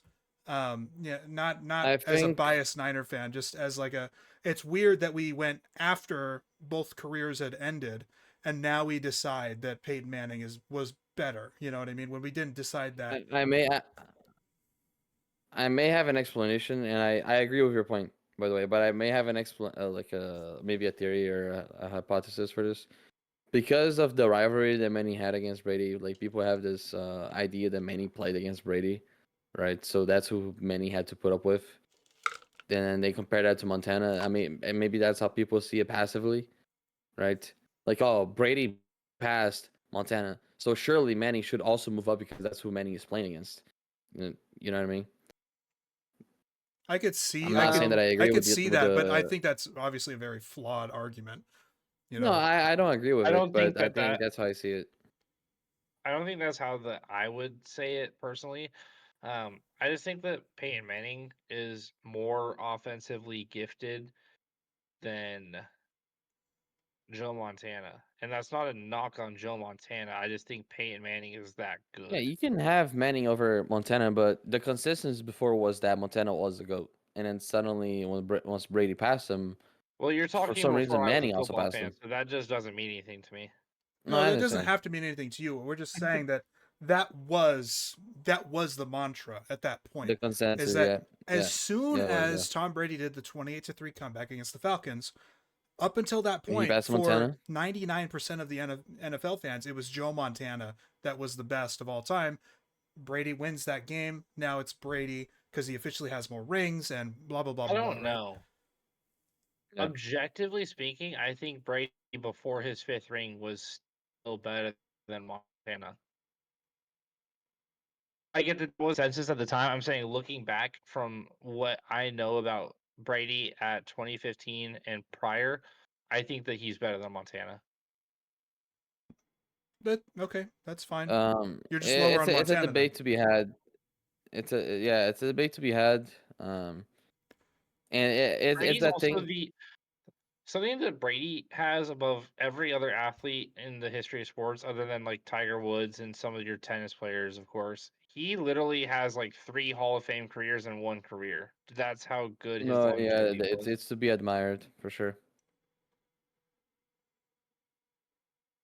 And that's part of Like, his I don't probably think his people best trait, I understand think. how impressive his decades are. Like the 2020s, especially the 2020s Brady's do not get enough credit because from 2020 to like 2024, bro threw for like what 30,000 not 30,000, like 28,000 passing yards, was it? I mean, if you throw for 5,000 a year in from 2020 to 2023, that's only 20,000 yards, and he definitely didn't hit 5,000 every year. He did throw for a ridiculous amount of yards every year, though. He threw a lot as well because especially on the final 2 years on the Buccaneers, he had to throw a lot because he was either playing from behind or because they didn't have a run game. Okay. So he threw like No, six times a game. I'll be honest with you guys. Stats are pretty meaningless to how I evaluate players. Okay, that's Or fine, but let me just glaze real quick. Okay, so we since 2020, Brady threw for 15,000 yards, 5,316 of them coming in 1 year, with 43 touchdowns in that year. To only, sorry, only he had 12 interceptions that year, but by God, dude, to be 45 and throwing 719 times and completing 68% of them for 5,300 yards and 43 touchdowns, like since 2020, he has a passer rating of 98 with 15,000 passing yards, 108 touchdowns, 33 interceptions in 50 games. no, he was an anomaly when it came to longevity within the sport as well. Dude, And I think that might be the biggest um upside or the biggest advantage for pocket passers, right? Is their longevity. Um, Obviously in today's game, you want a guy that's more mobile and whatnot. but it's But unmatched. Like we all thought Aaron Rodgers was going to be able to go. Well, not we all, but like people were thinking that Aaron Rodgers was still going to be like MVP level like 2 years ago, and he fell off. He um, was MVP level 2 years ago though. Like he's 3 years removed from back-to-back MVP awards. Aaron Rodgers 2022. He only threw for I 3,700 mean, I yards in think But 2022. it's hard. It's That's not hard to MVP judge. level. but I think it's I'm hard to not judge. saying that year though, because the year before that he won MVP. So like I think that's a little. I think your statement's just a little wrong because literally the I year don't think he should before. have been the MVP of 2021 though. That's fine. You don't have to. But what your point was that he can't play MVP caliber football 2 years ago. Well, he did 3 years ago. You know what I mean? I don't think that was the I think Right, it's problem. but hard to. I think it's hard to judge in this case because he got hurt. He lost the whole Yes. year, Yeah. and it affected his whole career right there. So, if he had played that year with the Jets, I think he would have had a decent year and maintained that. So I think it's hard to judge him in this scenario. But like guys like Lamar, and I mean Allen, he can maybe play the pocket, but like a guy like Lamar, I don't expect him to have a long career in how he plays. I don't think his prime is the gonna last for a much longer time.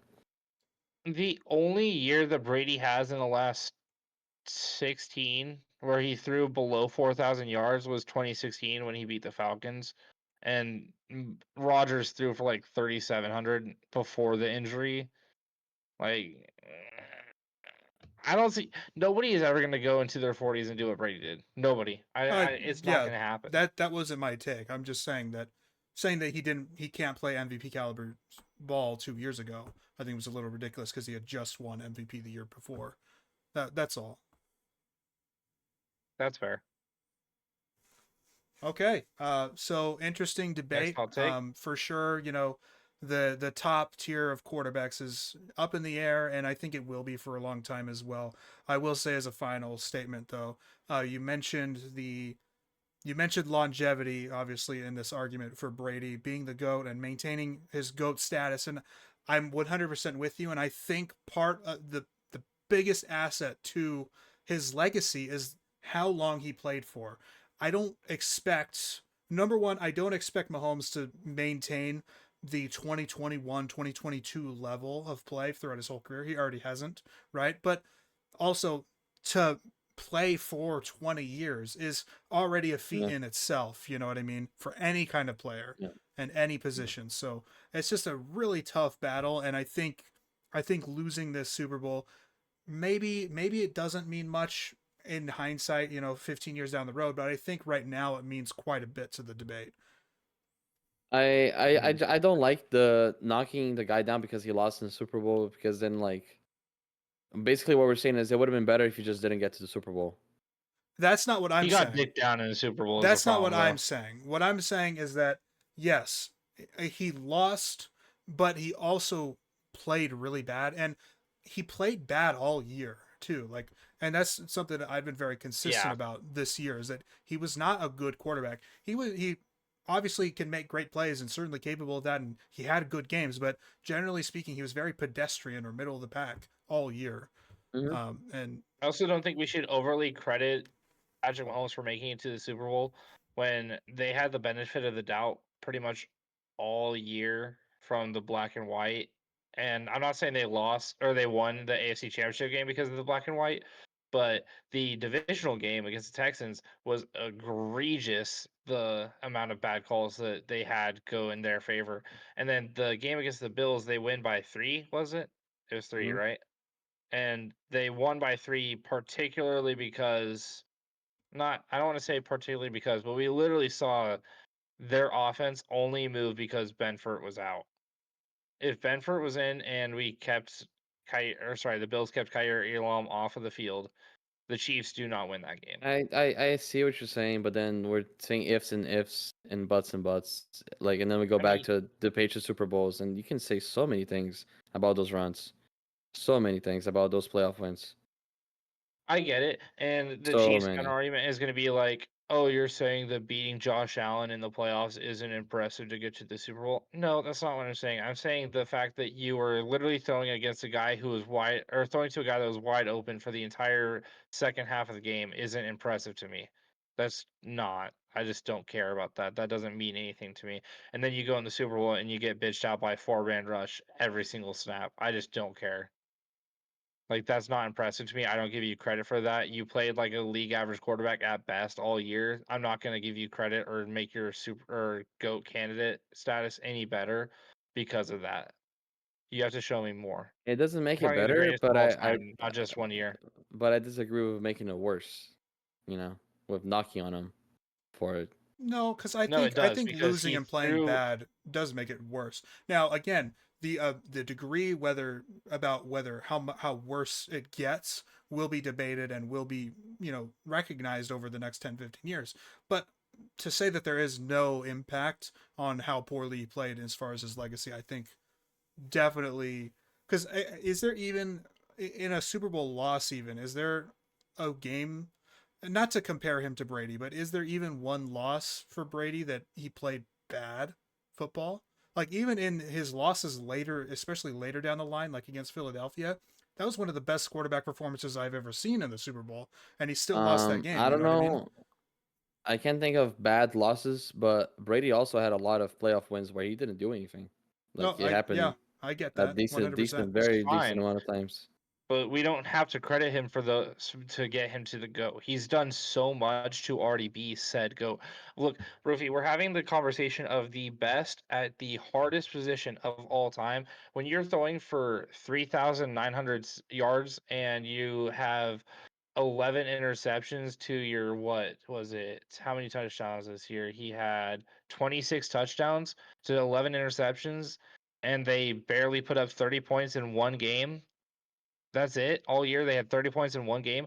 That's a net negative for your season. It doesn't matter if you lost in the Super Bowl. It's a net negative for your candidacy as a GOAT. Well, I Listen, personally don't care about the counting stats at all. I For me, it was really don't about care about how the he, stats. I already how he said that. looked on the field. And I I don't, agree with that. I think how he looked on the field, it reinforces the counting stats, but the counting stats can't reinforce how he looks on the field. Does that make sense? It's No, not. it's just representative of how he played on the field. That's what I'm saying. So how he looks reinforces the counting stats, but not the other way around. Yes, agreed. I agree. Yep. All right. Do we want another NFL one, I or just should think we the shift whole gears? Chiefs season was a Mickey Mouse season. Do Go for one you? more NFL one. Yeah. Do you have more? Yeah. I've got quite a few more NFL ones, but I also have a lot of other sports as well. Okay, this one might. Okay, two more NFL ones. Next Okay, part. okay. So this one again was a bit of a hot button one from a couple weeks ago, because of the Hall of Fame inductees.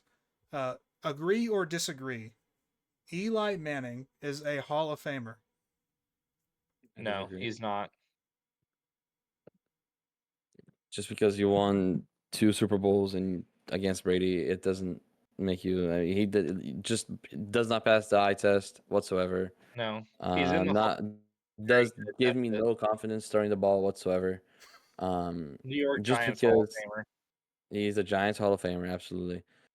I think the Hall of Fame needs to be reserved. I've said this so many times, so many times. The Hall of Fame needs to be a reserved group of people, guys who have truly impacted the sport. Just because you won 2 singular games against Brady, yes, in the Super Bowl, it So does not make you Hall of Famer. You here, have to have consistency, a long career, be trustworthy, and that didn't here's happen an with Eli. interesting point. So I used to listen to this podcast. I can't remember the guy's name, but he used to be a college quarterback. Really good listen. But he would talked about this a few years ago, and he said that he thought Eli Manning was a Hall of Famer because you can't tell the story of the NFL without him. But the only reason you cannot tell the story of the NFL without Eli Manning is because of how good Tom Brady was. So I don't think that Eli Manning is a Hall of Famer. I just think that he had 2 Hall of Fame games against the greatest quarterback of all time. That's just a shit take. Nick Foles should be a Hall of Famer then. Like, what are we doing? You know what Well, I mean? okay, Like, yes, I get that, but to a degree, I feel a similar way at the very least.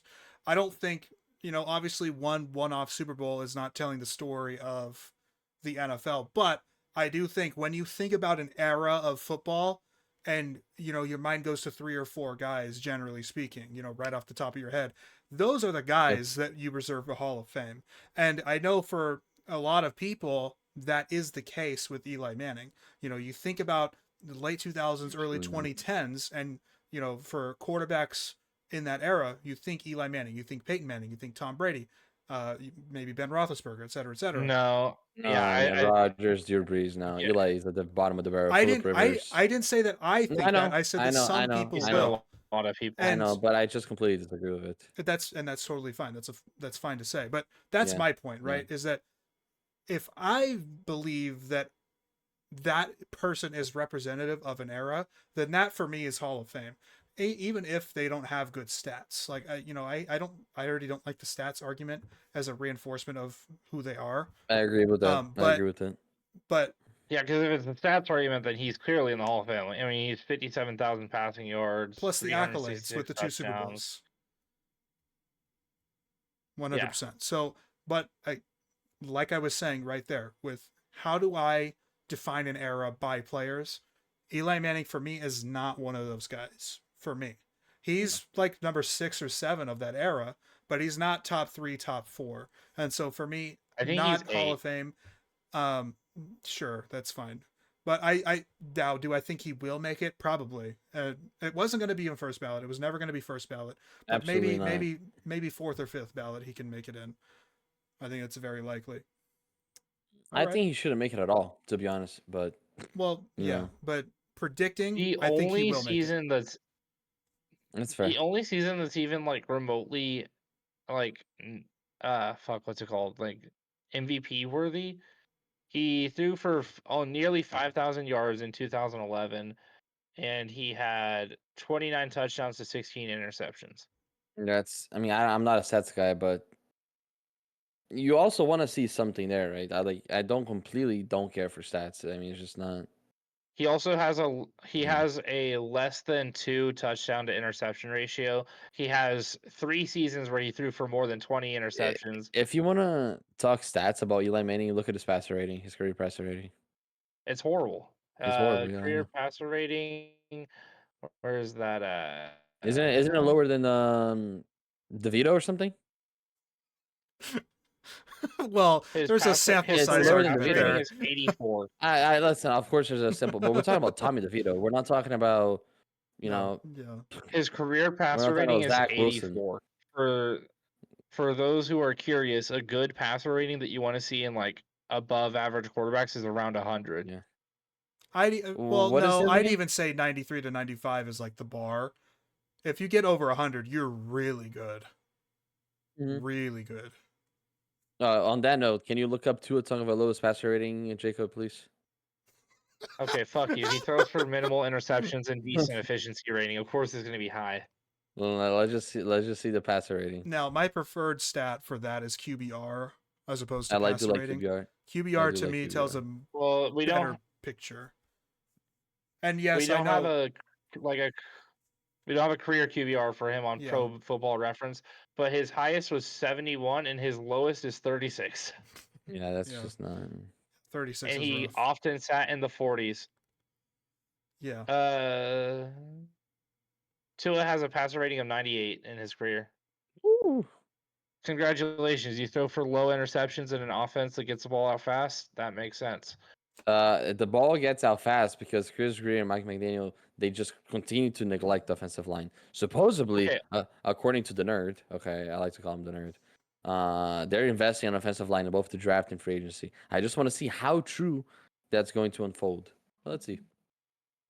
Also, regardless of stats, he only made the playoffs 4 times in a how long career? 17 years? That's a Dolphins problem. That's not a Tua problem. Sorry, 15. No. That's Eli Manning. Yeah, because Tua's played for 17 years. Oh shit! Yeah, Tua hasn't been 4 times. I was about to say it hasn't been 4 times. Yeah, Eli Manning Eli has been only to went to the playoffs playoffs 4 times. 4 times. Yes. I did not know that. I thought it was more. Nope. He I mean, had the a 2 10 times and 6 season. He had a 10-6 and 11-5 season where he didn't make the playoffs, so that sucks for him. That does suck, but also the 2 times they won the Super Bowl, they were a wild card team. Like the Giants them in general were just never a good team. Even when they went to the Super Bowl and won, like they went on crazy runs, and that's awesome. It's really nice to see upsets. Not necessarily. They were a wild card team in 2008 as a 12-4 team. But that's still a wild card team. You have to play on the road every round of the playoffs. Yeah, but that's still a good team. Yeah. The real one is the 2011 9-7 team. Yeah, That that's I mean, regardless, well, actually, it goes both ways because like the 2011 team was only a 9-17. The wild card beats the Patriots, but the 2018 was 12-4 wild card team that beat the undefeated Patriots. So Yes, yeah. Fucking 2011. Fucking Kyle Williams in the NFC Championship game. God damn it. Ah, it's the worst. It's the worst thing, and it's crazy that it happened twice. We had the Kyle Williams fumble where it grazed on his leg in that game that ruined the season for us and prevented us from going to the Super Bowl. And then fucking last year in the Super Bowl, it happened to Ronnie Bell. It grazed off his leg. Yeah. I can't believe it happened twice in the same team. Oh God. Anyway, let's do one more NFL one. This one might maybe gets a little heated. We'll see. Tyreek Hill is still a top 5 wide receiver in the NFL. Agree or disagree? no, he's not. I think objectively after last season, no. But if you ask me to rank the top 5 wide receivers, I'll say yes, just because I'm a homer, and I don't care what you say. Did you Objectively get after this last because of the season, no. Twitter thing? Yeah, Anthony, did he you get this definitely because did. of Brophy's Twitter? Yeah, that's what sprouted the idea. Yeah. Now, if you ask me to rank the top 5 wide receivers last year, I'm obviously not gonna say that he was top 5. Also, holy L of a take for Trey Harris having Devonta Smith as the number 5 receiver in the league. What the fuck? Yeah, I Dude, don't know. Devonte Smith shooters are really bizarre to me because there are just better receivers with a similar profile as Skill Devonte set, right? Smith. You know what I mean? Yeah. Like Yeah. it's really weird. But I digress. I'm willing to say Neighbors is better than Devontae Smith. That's too early. But he definitely could be. I think he will be, but I don't like to talk on rookies. I don't mind that take at all. Not rookie And I anymore. think I don't mind Devonte it at Smith. all. I think Devonte Smith had a not a bad year, but it was fairly mediocre. I thought this year he showed up in certain moments, but he Devontae also Smith is What I a like- perfect 85 overall in Madden. Who is? 85 might even be high for me. Devontae Smith. At least how I address Madden ratings. I think that's okay. I think that's okay. What I like I think about 85 Devonta this is career, not necessarily he. last year. I think he's very efficient with his targets. He doesn't get a lot of them, but I do think he gets the most out of them. Well, that's part of the Well, that's problem, because right? his targets are all schemed open. No, but yeah, that's part of the problem. You can't be a top 5 receiver if you can't take over a he's not football top game. 5. You know what I mean? No, he's not top And 5. He's yeah, not top I 5. know, we're shitting on Trey Harris for his silly take, but yeah, it was funny. to Anthony, see have that. your thoughts on Isaiah Bond changed? Because he's getting a lot of negative stock right now. It is. I will say it's weird that he's getting negative stock because I don't think he's done anything particularly wrong. I understand the health thing, and then he did disappear at times with Texas, but Texas for years now at this point has had a wealth of options of Receiver talent talent. not just at receiver though, but because they've got the tight end now, and they've had running backs too, like Jonathan Brooks last year. So I think there's been a wealth of talents at skill Did you positions see the there. combine results for Gunnar Helm? No, but I heard that they were really bad. Historically bad. Yeah, that's tough one. Malachi Starks is gonna fall, by the way, and that's gonna be horrible for teams to not pick him. Dude, Billy gonna be Bowman Kyle Jr., Hamilton, the safety Brian from Branch all over again. Oklahoma. Mhm. Billy Bowman Jr., the safety from Oklahoma, tested out not bad. He didn't test out bad at all, but his measurables are horrible. He's like 5'10", really small, like short wingspan as a safety. But Yeah. let me tell you, that dude can hit. He's gonna go in like the 4th or 5th round, and he's gonna make a team very, very Put him at happy nickel because then. he's gonna get He might get moved like to nickel. 80. He's gonna get like 80, 90 tackles a year. He's really good at PBUs because he just hits hard. He like has, I don't want to say Brian Dawkins energy, but like he has I would go kill a motherfucker energy. Do you think he similar. gets moved to nickel or no? I don't know if nickel is necessarily the best fit because I don't think he's good in coverage. I don't know if I would want him in my slot though. Yeah, I think I'm just he'd thinking fit in about slot. more so about his size, not his skill set. I know his skill set's probably more suitable to play like free or something. He'd be a really good nickel backer in his zone coverage scheme. I don't want him in a man coverage slot position. I mean, he can maybe play in the 3 safety scheme, right? Yes. I Yes. imagine He's a 3 gonna land safety up scheme. over the middle. That's where I want Yeah, him. It's over exactly. the Yeah. middle. Yeah, in a 3 safety scheme, you still have 2 guys deep, but he's still there. Yeah, I think that'll be a good fit. Yeah. Mhm. Yeah. Obviously, I'm biased, but Billy Bowman is a really good safety. He just doesn't have the normal safety green flags. And Another speaking of, person who's been really quiet this draft season is Danny Stutzman, but that guy's going to go in like the second or third round, and he's going to make another team really happy at linebacker. mhm. There are quite a few really strong linebackers in this class They that are, I'm a fan of. there are. Danny Stutzman would be the number one linebacker in the last 2 classes. It's just that this class is really good, and the last 2 have been pretty weak. There's a lot of good linebackers in this class. I liked the Which class the 2 league years ago. needs. I'm pretty sure Which it the was 2 league years ago, needs. but I get what 2 you're years ago saying. was like Jack Campbell. Yeah, I liked that class quite a bit, Campbell. but I get what you're saying, for sure. And Alright. I think teams should not overthink Malachi Starks. Like that has Agreed. Kyle Hamilton and Brian Branch all over it. Like He's gonna don't succeed. overthink his measurements. Yeah. You know, some Yeah, teams I will, think but he's a dog. there will ultimately be a team that just like, who the fuck cares, you know? And it's going to happen. But all right, he's changing the I hat, think folks. the Let's RAS. Listen, Last comment. I think that RAS is the most useless, the most overrated thing in draft season. It is. I can't stand it. I cannot Well, stand it. RAS says It Gunnar means Helm is nothing. horrible, so It means absolutely nothing, and I'm tired of seeing it.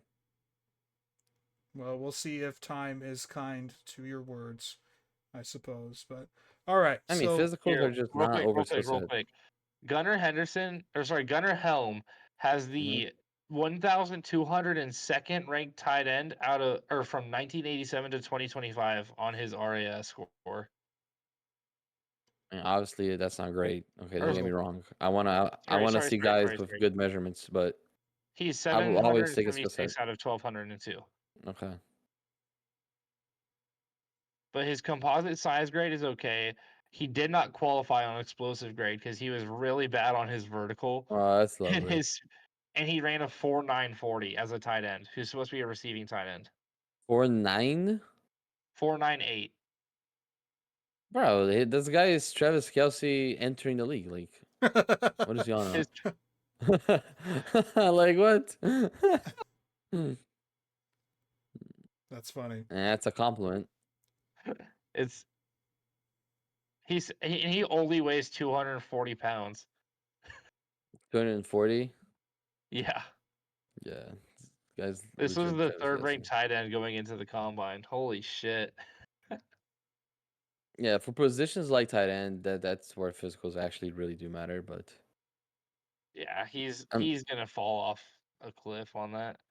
He's a fullback. but like when it comes to a position like receiver, like um, and safety stuff, I don't care for the physicals. Like I really don't. For tight ends? No, tight ends, yes. I said receiver and safeties. I think are the two that I care for the least. Oh, also Billy Bowman ran a 4.440, so not That's bad at good. all. No, that's not bad. It's better than me. True. Dude, you know in high school I ran a 4.6? I need Who ran a proof. 4.6? I need proof. Show me video. I don't have a video. That it didn't happen.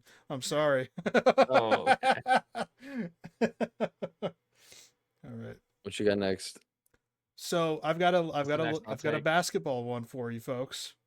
Okay, interesting. Okay. Agree or disagree? He's gonna talk about Shea. Okay, let's hear it. Prime Kobe Bryant is Kobe better than prime LeBron James. Absolutely not. Stop. In what category? What's the criteria? No. Prime in their prime. Prime Kobe Bryant is better In a than prime one-on-one- LeBron. Okay, first In a off, first one-on-one? question. First No, question. just measure their primes. No, one-on-one. What? No one cares about one-on-one.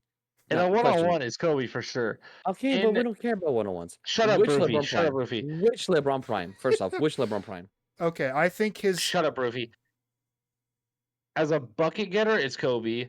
As a scorer, it's Kobe.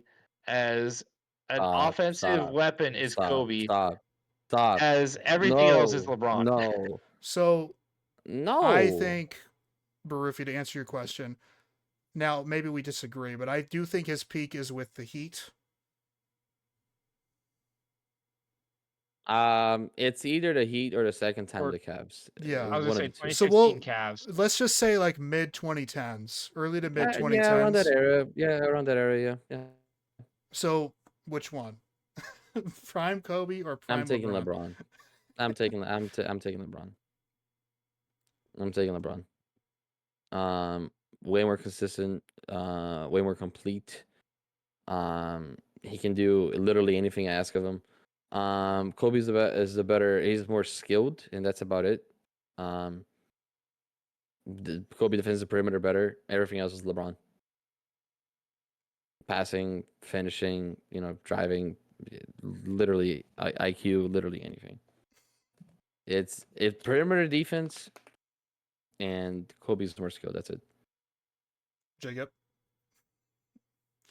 Oh, I'm so sorry. What do you say? LeBron. Well, obviously he said LeBron. Defense wise, yes, it's LeBron. Passing wise, it's LeBron. Bucket By a getter wide is margin. Kobe. By a wide margin. Okay, by a wide margin, it's LeBron because he doesn't want to shoot when the ball matters. So Yeah, Kobe okay, is the pause best there. bucket Pause there. What do you mean he doesn't want to shoot when it matters? Dude passes. Oh, sorry. He does shoot when it matters. Here, Anthony, can you pull up the clip of him breaking 2 3-pointers in a row with the game on the line last week against Charlotte? Oh my God! Last week at 40 years old, guys. We're talking about 2015 LeBron here, by the way. Oh my God, he's actually pulling it up. I'm cooked. But this isn't his prime, so it doesn't matter. Yeah, that's what I'm saying. Keep arguing while Listen, see- we just talked about what Brady did in his 40s and how Mahomes is never This going is to do that. hilarious, though. Kobe could This is so never play at hilarious. 40. It's a little further down. I'll start it like right here. Okay, let me share That- screen. I actually cannot believe you're showing this. I cannot believe you're showing this. Dude, it's so funny. So wait, look, he's clearly looking for a three. Hachimura doesn't want it. He says here. Okay, LBJ, so do your he's best like, here, work. let's just Defense yank by one. Bridges, you don't want to foul. Oh, Just wait. contest the shot. The 40-year-old bottoms another triple, and Hornets got to make some free throws now. I mean, they got to get this ball in bound. It's after The this. guy you want in the fourth quarter. Didn't you just make one? To make it Yeah, but this is what's What are funny you on about it. about? This one. Keep watching, Rufy. Shut up. Oh my God. wants it. Oh no! Wait, another one. Oh no! Break. Why? Why, LeBron? Why this far away? Why? Pulls I mean, up from he- half yeah. court, breaks it, gets the ball back, and then misses another one. It actually had to be there, bro. If he steps up, he's covered. It had to be He there. didn't have to step up. He could have stepped over or passed it again. He has no time. He has time to get another shot off. What are you talking Listen, about? I know It's 5 seconds. He has of course he has time, but he has space. Why is he gonna take a step to the side? Because Dude, it's a why better would you it's a shoot better those? shot if you go to the side instead of from that Listen, far they're away. they're only even in that situation because he just made a 3. Come on. Well, I won't argue that, but that is really funny. Okay, And whatever. and Okay. I think it's also funny that I had the same exact reaction that the announcer did. Oh no! Listen, if you're gonna compare prime LeBron to anyone, it's only Jordan, really. I don't know, think man. it's If you it's think- incomparable. I think the closest player to LeBron as a player, the closest player to LeBron in like facilitating, passing, defense, shooting is Magic Johnson. Magic Johnson isn't as good as a shooter as LeBron, clearly, but I think play In that style sense, wise, yeah, I agree. No, I I think agree play in that style sense. wise, Magic Johnson is the most similar. Just like MJ and Kobe are the most similar in play style. I agree. I think dog for dog, Kobe is way more of a dog than LeBron. But if we're being honest, in Kobe value is the to a doggest. team- Hold on, pause. Kobe in is value the to a team, it's doggest in LeBron. history. When it comes Yeah. to dog, it's Kobe in the history of the sport. That's a different Okay, thing. here's a hot take I have for you. Kobe had way more influence than LeBron ever had. Kobe had way more influence Influence, than LeBron ever absolutely. had. I don't think that's a hot take. I don't think it's a hot take. I don't know if I Hoopers will necessarily disagree. agree. But even if Kobe has more, it's not by a wide margin. If we're talking influence, the players with the most influence in NBA history is Steph Curry. Curry, but Curry to the game, right? I'm thinking about culture and mainstream. AI is probably the number I think one. it's still Curry. It really, I mean, it is like it's Kareem. Curry I would changed the say. way kids shoot. I would say it's Kareem. It's Jordan. It's AI. It's Kobe, and it's Curry. I think those are probably the top 5. Most I'm influential, cool and with that. you're forgetting about Harden as well. Harden also really influenced But it's not up to those culture. 5. I don't think. He's not even on their level. I think the person who changed the game the most is Steph Curry. Okay, the game, I Yes, the agree. game. But Yes, the game, yes. But I'm thinking about culture, the fans. I think it's AI. certainly. Yeah, definitely in my Aura? 5. But if you're talking about like which NBA player has the most aura, It may have it's been AI. I think, but it it may have may been also AI. have been Kobe. Like that, Kobe. they're definitely It the might have two been at that Kobe. time It might for have been sure. Kobe. Yeah. You know who has the most aura right now as a hooper in the league? Don't say it. I'm thinking. Dude, and speaking of Hooper, Embiid is out for the season again, bro. They have to trade his ass, bro. They have to trade Negative his ass, aura. bro. Bro has Jesus Christ. negative But to aura. answer your question, who has the most aura now? Tyler Hero. And you can yell at me all you want. Nah, I think the most aura in the NBA right now is Anthony Edwards. No, it's Tyler Hero. Does he get the pass? I'm not the one to give him the pass. Clearly, I mean, look at me. I mean, come on, look at me. I'm not gonna give him no pass, but I think he probably has it. If you ask me, I think he has it. Oh God! No, shut But up. if you ask me, I think he has it. Oh my NBA God! hot takes. Tyler Hero has the pass. Yeah, agree or disagree. Oh Jesus! All right. Well, I'm glad we got a disagreement on that one. That was fun. I look. I think it's a comparable thing. I really think you can argue one or the other, and that's why I picked that over like a very tired LeBron versus Michael Jordan Jordan. argument, which that's very hotly contested, and everybody talks about it. So okay, let's see. Okay, how about this one? This is actually I don't know how big it is, this movement, but I have seen this pop up a little bit more recently. Agree or disagree? And I know Okay. you both are going to disagree, but I just want to talk Okay. about I Okay. just want to talk about how ridiculous this whole take is for a second anyway. Mhm. Fighting should be banned in hockey. What? It's funny. I disagree. Just because how big it is for the sport and how the fans love it. But I will say, as much as I love hockey, I find no use for it. Oh, Like really? I'm being completely honest with you. So I don't think the sport would be worse if they took it out. Um, a lot of it is very just mindless fighting. Mhm. But it's I love fun. the fights. I love the fights when there's rivalries involved. You know, but like love the fights when the Bruins lose. I mean, yeah, but like some silly fight when like the last game the Panthers played against was it the Preds game or was it the Kraken game or was it the one of the recent games that we played? Anton Lundell, he came close to the goalie and he wasn't even that close to the goalie. Put a stick on the goalie's gloves as he held in the puck. It really wasn't even that close, all right. The defenseman came in flying on Lundell's neck. Like it did not have to be that, and then Lundell and him started trading some punches. Like I think that is super unnecessary, and to me that had to be a penalty, and nothing was called on it.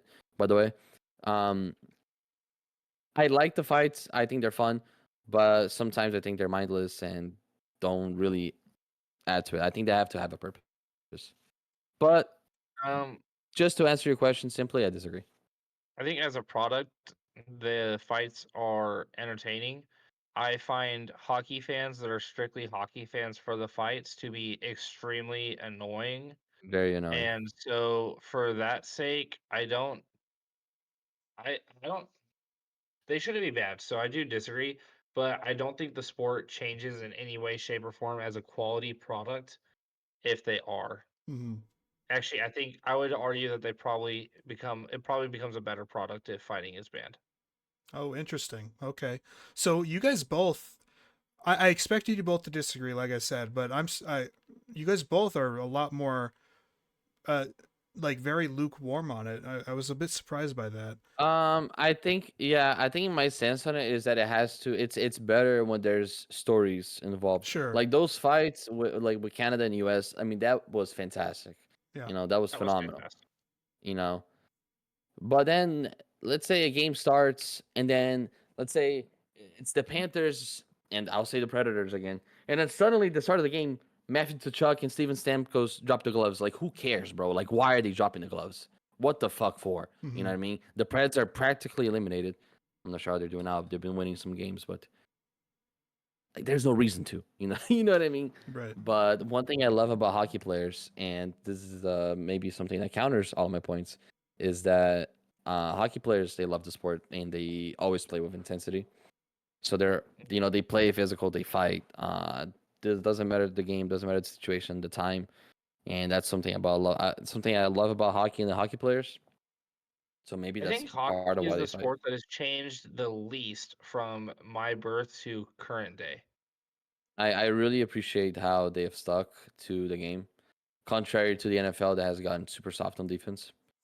Contrary to the NBA, contrary to Major League Baseball. Dude, NBA is easily the softest of the four. It is not even close. It's NBA and then international soccer. Or not international That is soccer, sorry, it. yeah. It's a lot. It's very close. It is very Well, close. I was MLS talking maybe. strictly about the force. I Yeah. wasn't including soccer. Right, but Soccer's and so maybe soft, man. MLS is softer, but there are a lot of really hardcore leagues, throughout the soccer world as No, well. You know not what I mean? intensity wise. Obviously, soccer players The play with a lot of Italian intensity, league, but the the Italian league flops. is some of the more physical. But if you go to the Brazilian league, it is some of the softest. It's baby shit soft. I get Oh it. my god. I see what you're saying. Well, and Yeah. not to shit on Brazil, but Neymar was for a while the Yeah, poster boy for big part of flopping. it. So Absolutely was. yeah. Okay. All right, interesting one. I like I said, I expected the disagrees, but really interesting takes from both of you, and I probably agree with most of what you said. All right, here's Mhm. one that hits home for me, and obviously I very much disagree with this one, but I want to hear. You'll probably disagree with this one too, but we'll do a couple Mhm. more, and this one we'll start with this one. The early 2010s Giants is a Mickey Mouse dynasty. Agree or Say it again? disagree? The Uh-huh. early Hans. I 2010s Giants 110% disagree. is a Mickey Mouse dynasty. I think the San Francisco Giants from the early 2010s are the most underrated dynasty of all time because they are the team that maximized potential to the fullest. That doesn't make them Mickey Mouse. I think that they took the absolute peak of all their players because those players did not play to that level aside from Buster Posey and Madison Bumgarner. Those players did not play to that level ever again after 2014. I think they took the absolute peak and they performed when it mattered most, and that should be admired because did all three of their World Series comes off of wild card appearances, or were two of them and wild card and one was division win? If I recall, they may have won the division in 2012. Yeah, they definitely won the division in 2012. But Okay, 2010 so and 10, 12, and 4, 2014, they were 10 and definitely 14. yeah, 2010 and 2014, they were definitely the wild card teams. Yeah. That doesn't make them a Mickey Mouse. I think that their postseason clutchness is admirable, as miserable as it is that my team lost to that dynasty in 2014. I have nothing but praise because of how entertaining and how well executed their postseasons were. Madison Bumgarner was elite in the postseason. Playoff Bumgarner is historic, and Tim Lincecum although he was at the very end of his short-lived career at that point in time, was still a key contributor in 2010. 100%. Valid. Obviously, I disagree with that take as well. I think the primary component of why people argue against it is, number one, we did have a Buster Posey and he did win MVP in 2012, but there isn't that guy in a way, or that group of guys. For me, there's that group of guys, but when you look at it, Sandoval, Posey, Baumgartner. yeah, and then if you go only 2012 and 2014, you've got Crawford, Belt, Pence, just a collection of guys. But as far as total Major League Baseball recognition, there isn't that kind of thing, or at least there isn't now, where there was maybe in the past. And that's number one. And then number two, the other reason that I hear all the time is that, well, they only made the playoffs those 3 years and they won those 3 years. But outside of that, they missed the playoffs, or they were bad, and Dynasty is more representative of consistency even when you don't make the World Series. So those are Baseball's the a two most different common sport. arguments. At that point in time, baseball had the least representation in the playoffs, meaning less teams made the playoffs in Major League Baseball at that point in time than any other major sport. In the NFL, you had 12. In the NBA, you had, was it 12 or 14 at the time? NHL has a ton because their postseason is so long. In Major League Baseball, at that point in time, only 10 teams made the playoffs. You had 3 division winners, and then you had a wild card game. Well, even in And 2010, I think it was only 8 still. I think in 2012 was when they changed the wild card format. that's right. Yeah. So 2010, you make the wild card. That's still impressive. It's hard to win a division in baseball. I don't think people understand that. There's 5 people in your division, or 5 teams in your division, and with baseball, it's a really, really, really long season, and it's an accumulation of 162 games. And people think, oh, well, one game is meaningless, but those one games are what adds up to being great. We talk about the Dodgers winning 121 or the White Sox losing 123, was it? But that's because of repeated behavior. It's not like that just happened because, oh, they just happened out of nowhere. They lost 120 games. Like, that's one game by one game that builds those historic seasons. And for the Giants to not only win that many playoff games in a row to where they won 3 World Series in 5 years, but to make the playoffs in 3 of 5 years, that alone was very impressive given the format of the league at the time of those World Series. All right. Rufy, do you have any? I know this is before your time, Yeah, it especially is for before baseball, my but time. all right. but I trust your words. Fair enough. Okay, let's see here. 2014 Game 7, electric game. And when I say Unbelievable electric, I mean stuff. stupid tense. Yeah. Oh my God, when When when he muffed Blanco, the hit in oh left my field. God, when Blanco missed the ball there, and then Gordon stayed at third, it was just like, what the fuck is happening? Wild, They should have wild sent shit, him. wild shit. Hindsight's Uh, 2020. I would have sent him. yeah. All right, let's see. And Okay, here's another one, and unfortunately, Rufy, I don't know how much you'll be able to add to it. Maybe a little bit more this time, but agree or disagree? Let's hear it. War has ruined War. baseball discourse. Isn't war like So it stands for wins remind above it to me. replacement. Wins above replacement? Isn't that like I like war. what is the name of that stat in EPA in football? Expected points No, added. different. They're different, but in a way you can apply them a little bit. But EPA is I never understood how EPA EPA is a worked. lot more weight added onto it, whereas WAR, it's a very gradual thing throughout a season. So they're applied differently, but I guess they could represent similar things to a degree as well. But WAR I itself is disagree a because big monster.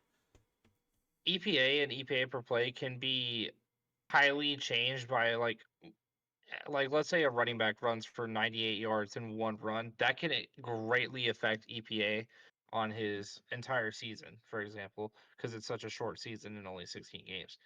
I think WAR is a lot more reliable of a stat. It's also That's a fair a argument. stat that is representative of everything that goes into baseball, as if you're doing BWAR, because it also includes defense. Yeah.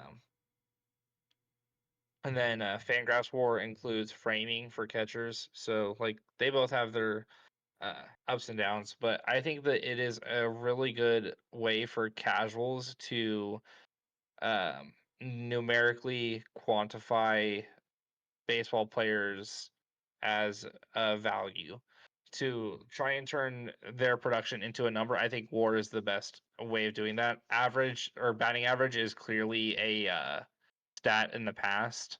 I still like batting average; is still a good stat to look at, especially given how much it's decreased in the recent years. But I think that people should be paying attention to more three true outcome, which is, for those who don't know, home runs, walks, and strikeouts. Those are the only plays that are not affected by defense, so they are widely regarded in like free agent signings and like estimated production.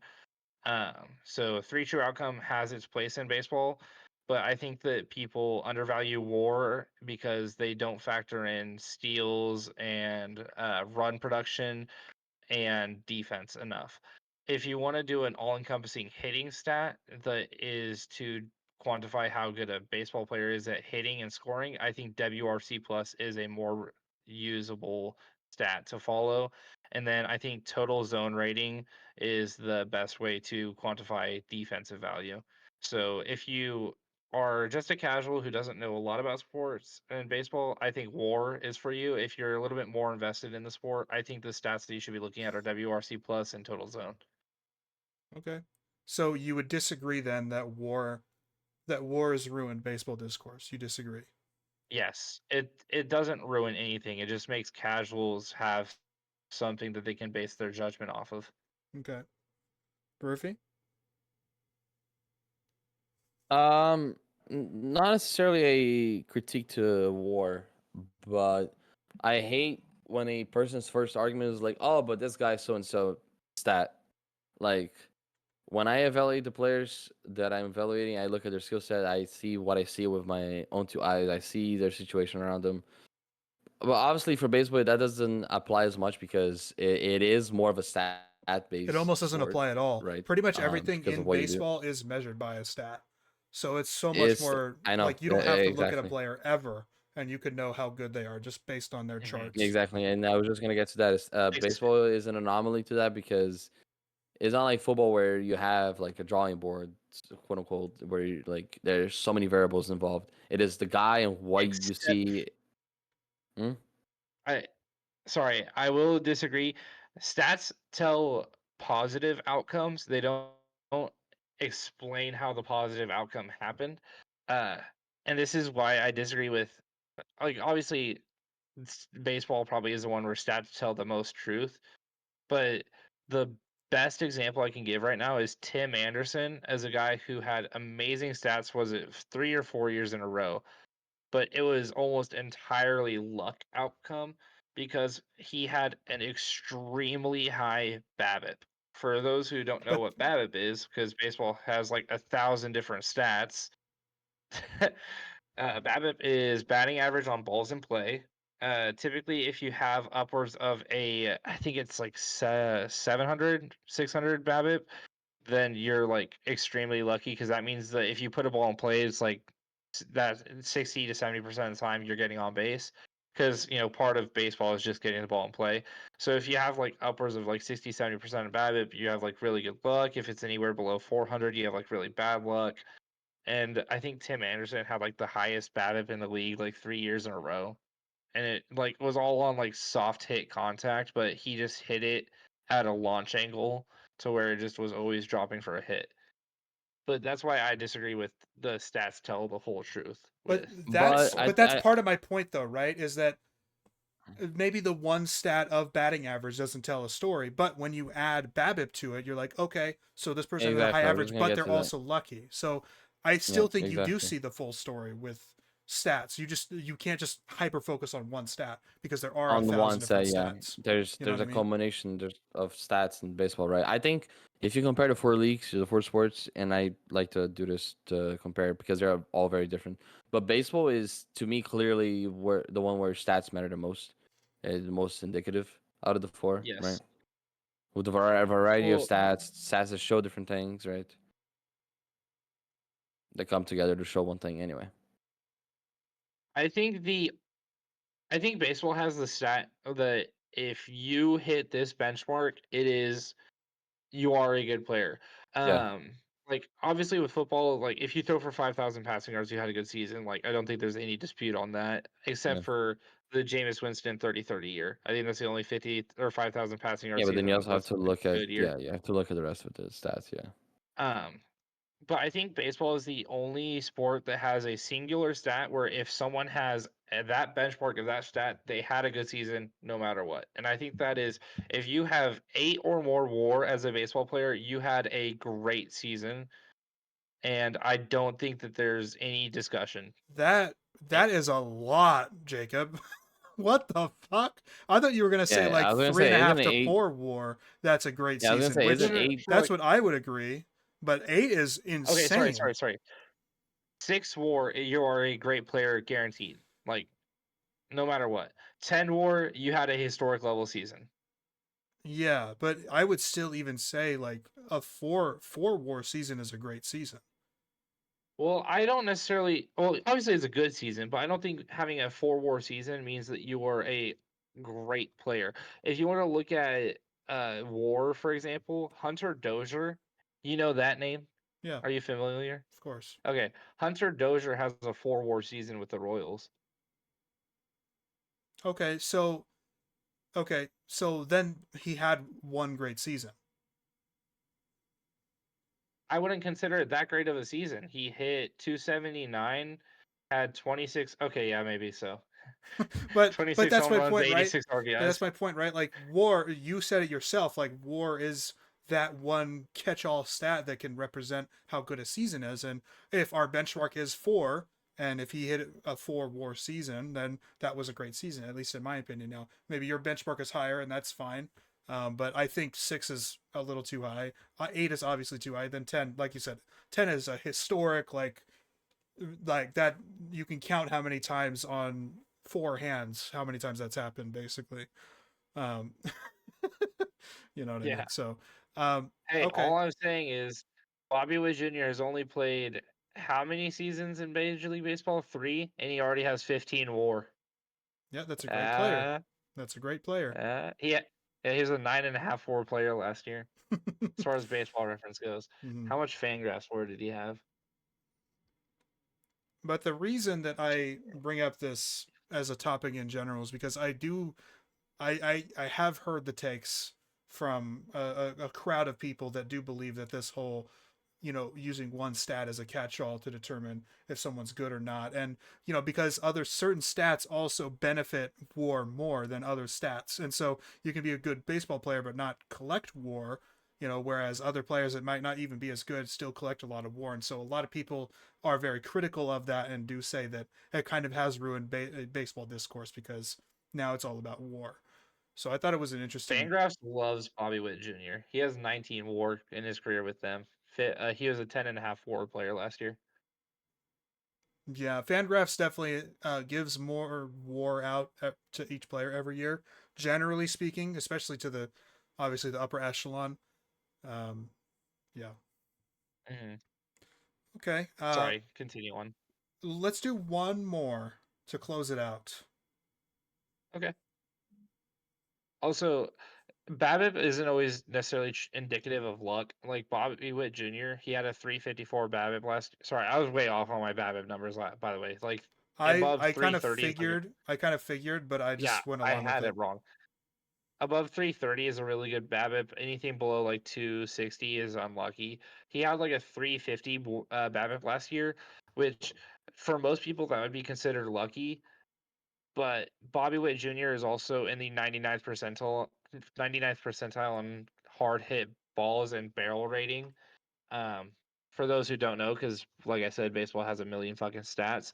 That means that he hits the ball really hard at his peak, but he also hits the ball very consistently. So barrel rating is how consistently he's finding the sweet spot on his bat, and then hard hit or his exit velo rating is his peak on how hard he can hit the ball. Okay, next hot take. Final one here. I don't know how much of a debate this one will be, but maybe there's a little bit of a rise out of Barufi for this one. Individual sports, agree or disagree? Individual sports are fundamentally inferior to team sports. Agree or disagree? I completely disagree. I couldn't disagree more. Fundamentally, what? I could not disagree more. Inferior to team sports. I could not disagree more. They're very much less popular because I don't know why. I'm a huge UFC fan now, though, so I would also disagree. I don't think they're fundamentally lesser in any way. I just think that they're less popular because it's easier to get behind a team of people rather than one individual person. No, yeah, If you're that for sure. The thing with individual sports is you have to love the sport. With team sports, you can just be a fan of a team, and that can Yep. be your investment in the sport, and that's why they can gain much more popularity. The reason why I disagree is the same way that you can argue that in team sports you have to be able to work together with people. The same at that time, and also yes, to play team sports you have to be able to like mentally to be able to depend on others. I think that adds value to individual sports. That it's you or it's you. There's nothing else to it. If you don't pull your weight, you're not going to win. It is that simple. In team sports, you can do jack and you can get carried. So I mean that there's also that side of it. There's also obviously there's both sides. The teamwork aspect of it. I think I love team sports for that, to see a team coming together. But I think it's asinine to say it's inferior. I think it's crazy. Mm-hmm. All right. Do you disagree, Anthony? I'm very much on the fence with this one because I do think that the being a part of a thing that's collaborative, that requires an effort from several people and beauty trust in several people, I think that makes the product of a thing a lot better for me, at least. And that is the case with a lot of things that I like just in life in general, like movies. It's a very big collaborative effort by tens to hundreds to even thousands sometimes of people coming together to create one thing that is cohesive and impactful, and any descriptor you want to add to it. And so I guess for me there's an appeal there where a team coming together to complete a common goal and to win, I think there is that beauty to it. Now, at the same time, I do like the self-reliance thing. You are as good as you are in an individual sport. And so I'm very much down the middle. I obviously enjoy team sports more than individual sports, 9 times out of 10. But at the same time, I do think there is also a lot of variance and a lot of nuance between specific sports. Like I might not care for bobsledding, but that's a team sport. And I probably care for chess more than bobsledding, right? One's an individual sport and one's a team sport. So excellent. I think that's fair. But question I like to you guys. that you changed the sports for the example that you gave. Yeah. It is, and I think I don't think this is a hot take at all, but it's or a question, I don't know. But is baseball the most individual team sport there is? What do you mean? 1v9. Is baseball the most individual team sport there is? I think the individual performances in baseball mean less than individual performances in NBA. But there's a lot more teamwork involved in the NBA. That is a really interesting take. For me? Yeah.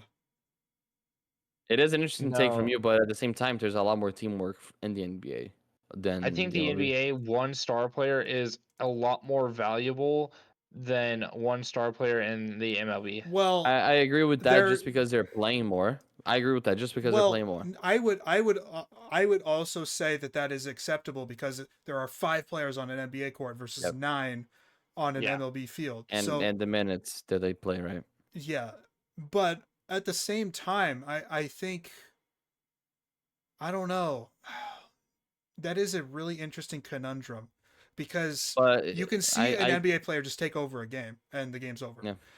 You can also see a pitcher on a baseball diamond Yep. that has a fantastic outing and he doesn't really need offensive Yep. help because he's shut down the opposing team. So you can have a similar thing in baseball, and maybe it's just that it doesn't happen as often. And you also gotta consider that in basketball, it's 5v5, right? Yeah, that guy's taking over the game, but there's 4 other dudes in the court Yes. with him. Yeah. In baseball, that's not the case. Right. So I think I stand with my take, but it's a good point that Jacob brought up.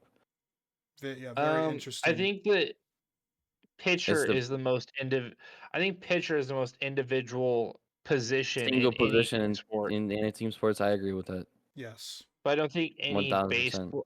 I don't think any batting or fielding position outside of pitcher, except for maybe catcher, is as important as Catcher any probably other involves the position. most teamwork, right? Yes, I mean catcher has to know what every position's assignment is on every No, yeah. single call play. Yeah. All right. But I mean, but like between the infielders or like even outfielders, I mean, mostly the outfielders, the most teamwork they have is just they just call the fly ball to themselves, right? There's not much There's else only really involved, is there? 3 positions that are valuable defensively in baseball, and that's shortstop, center Infielder, field, and catcher. sorry, shortstop, yeah. Yeah. That have individual specific requirements for that position. Yeah. Yes. Yeah. Left field, right field, third base, and second base are the easiest positions to play, like adapt to and learn in the game. First base, you either got it or you don't. I think third base. I think lumping third base in there is a little wrong. Lumping it in with left field, right field, second base because third base is very tough. The amount of See, it's You weird gotta have though. an arm, right? Because a You guy gotta like have an arm. you Michael have to have an Garcia, arm, so- but it's also reaction time because Yep. the most hitters that you're going to face are right-handed, and Mhm. most of them are also pull hitters. And so if they rip one, that's the hot corner right there. They rip one and it's coming at you hella fast. I mean, we're talking triple digits a lot of times in exit velo there. That is a tough position. I'm only And it's 45 definitely away, right? and it's markedly tougher than I think left field, right field, second base. 100%. Yeah. see, But not to the that's level of just shortstop, right? I don't know because Michael Garcia had way better defensive performance at third base than he did at second base. That's very surprising to me. I feel like that usually is not the case. Mm-hmm. Maybe he was just Now, born I don't know a how third many examples of third that baseman. we have where a third baseman moves to second base or vice versa, and there's a marked difference. But I think it's a fundamental fact that like based on the sheer third base is amount. definitely harder. So that's my point. It doesn't. I'm not saying that it's to the tier of shortstop, to answer Brufy's question as well, that it's up to the tier of shortstop, but it is markedly more difficult than the other 3 positions that you mentioned. I will say this: I only think there's probably like 3 defensive third basemen that make third base a valuable defensive position. I don't think there's that many good defensive third basemen because typically third base is a power position for a lot of teams. I just disagree. Honestly, I think good defense at third base is, 1, very meaningful, and 2, I think that there are a number of really solid third basemen defensively. And maybe not right now. Who? Maybe Besides not, Nolan Arenado. maybe not right now, but certainly in the past as well. That's been a very valuable position for defense. Okay, let's pull up MLB third baseman. Just so I have a visual Because reference. Alex Bregman is he's an average defender. He's nothing special. I didn't mention him. Look, Matt Chapman is a Gold Glover. Machado has had stints of elite defense at third base. Heavily disagree. How can you he's been, isn't he a multiple time Gold Glover? Maybe not right now because he's old, but he certainly has had stints, Derek especially with the Jeter has like Orioles. double-digit Gold Gloves. Gold Glove doesn't mean anything. Okay, that's fine, but that's a Baseball different Savant position. has Manny Machado as a horrible defender. And that's probably right now. If you look at his Orioles days, I guarantee you that's a different story. It's a similar thing with Arenado. Arenado last year was not a very good defender, at least in my opinion, but that doesn't take away what he did in Colorado.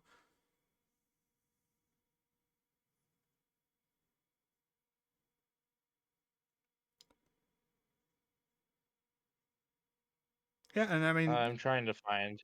just I'm look trying to at find some of his these. previous rankings. Oh, what the hell is this? Wow, Wow, that was weird. But I mean, like, even if it's not like inherently a great fielder, I think a lot of these guys are solid. You know, not that they're comparable to like the best shortstops or anything, but I think Jose Ramirez is what is FLD here? Manny Machado only has 3 years of positive defensive value. Okay. Well, then either I'm misremembering or I can disagree with the stats. That's fine. I mean, he has a good arm, but he's very, very, very slow. He's not a fast twitch player Well, then at all. sure. But my point, like, it's not like there are only 3 guys that maybe there are only 3 elite guys. That's a perfectly acceptable take. Throw me the But Marlins. there are a lot of guys who can play defense on third and who, at the very least, like again, like I said, with what that position requires in a way on the field, that they can at least accomplish that job at a decently high level. Like Jose Ramirez, I think he's a solid enough defensive player. Same thing with Austin Riley. I think Matt Chapman is one of the best at the position, just in general. That doesn't make what I said factually wrong, though. A lot of teams do use third base as a power position more so Well, than a defense and position. no, I didn't disagree with that either. But I think generally speaking as well, a lot of power players can be good defenders too, or at least solid. I mean, like Pablo Sandoval in with the Giants is another example for San Francisco. In his first few years with the Giants, power hitter, but played really solid defense. Jordan Westburg, also a horrible defender. It's not necessarily they're not necessarily exclusive to each other. Show me the Marlins. Royce Lewis. Royce Lewis, also a horrible defender. They're down there, above the Brewers, right above the Connor Brewers. Norby. Heimer Candelario. My dog Otto Lopez. Oh, what do you know? Another horrible defender. Yeah, we're at the bottom here. Brian Hayes. That's kind of the point. We're at the bottom of the list. Oh, I said Jordan Westburg as well. Yeah, and he's really high because of offense. Oh, Brian Hayes is a good defender, but he's really low. He also has really bad arm strength. He's just really fast, so he's good at getting to the ball. Royce Lewis, horrible defender. Jordan Westburg, horrible defender. Mark Vientos. Let's check him. Are you on Savant or? Yeah, Mark Vientos, also really bad defender. Has a 6th percentile outs above average. Well, I don't care. Like you said at the top, Gabriel Arias, Austin Riley, Matt Chapman, these are all good defenders. Well, yes, and I never disagreed with that there are only like 3 elite defenders. That's never what I said. Or that's never what I didn't say. What I said was that they're not exclusive. The defense plus power is not an exclusive thing. I am very confused at why the Astros are so highly rated on third base when their third base room is horrible. I don't know. But their number 1 guy, Isaac Paredes, his only value is the fact that he gets walked. He doesn't hit the ball hard. He doesn't run fast. He doesn't have good base running skills. He's a bad defender. Maybe they're expecting an up year. I don't know. But I guess one thing to say, since we're on baseball talk real quick, is that, baseball is coming up, and so you should be expecting some more baseball talk weekly and whatnot. Not keeping up with it maybe as religiously as NFL, because NFL is a lot more keen for that format of weekly talk. But we will be talking about current event stuff with baseball throughout the season as it's heating up. I'm excited. The Giants might be pretty good this year, so They have talent, that's for sure. It They've sucks that been- you guys don't have Blake Snell they've anymore, though. been raking in spring. That's what's been the really nice, optimistic thing. But yeah, time to call a close to this episode. Yeah, you want to give us our coastal call? All right, ladies and gentlemen, this is the Coastal Call. First off, I want to thank everybody for making it this far. If you have, please leave a like down below. We'd greatly appreciate it. If you've made it this far, you clearly at least like listening to us a little bit. So every like and subscribe helps us out a ton. We really appreciate the Souls. viewership that we've been getting on these recent episodes. It's meant a lot to us, and we're just doing this to see if we can build an audience. So the more you guys enjoy, the more that we get to have fun doing this. So leave a like, comment below. Tell us what you think about our hot takes. This has been the Coast to Coast podcast. Thank you, everybody. Lovely. Peace. Goated.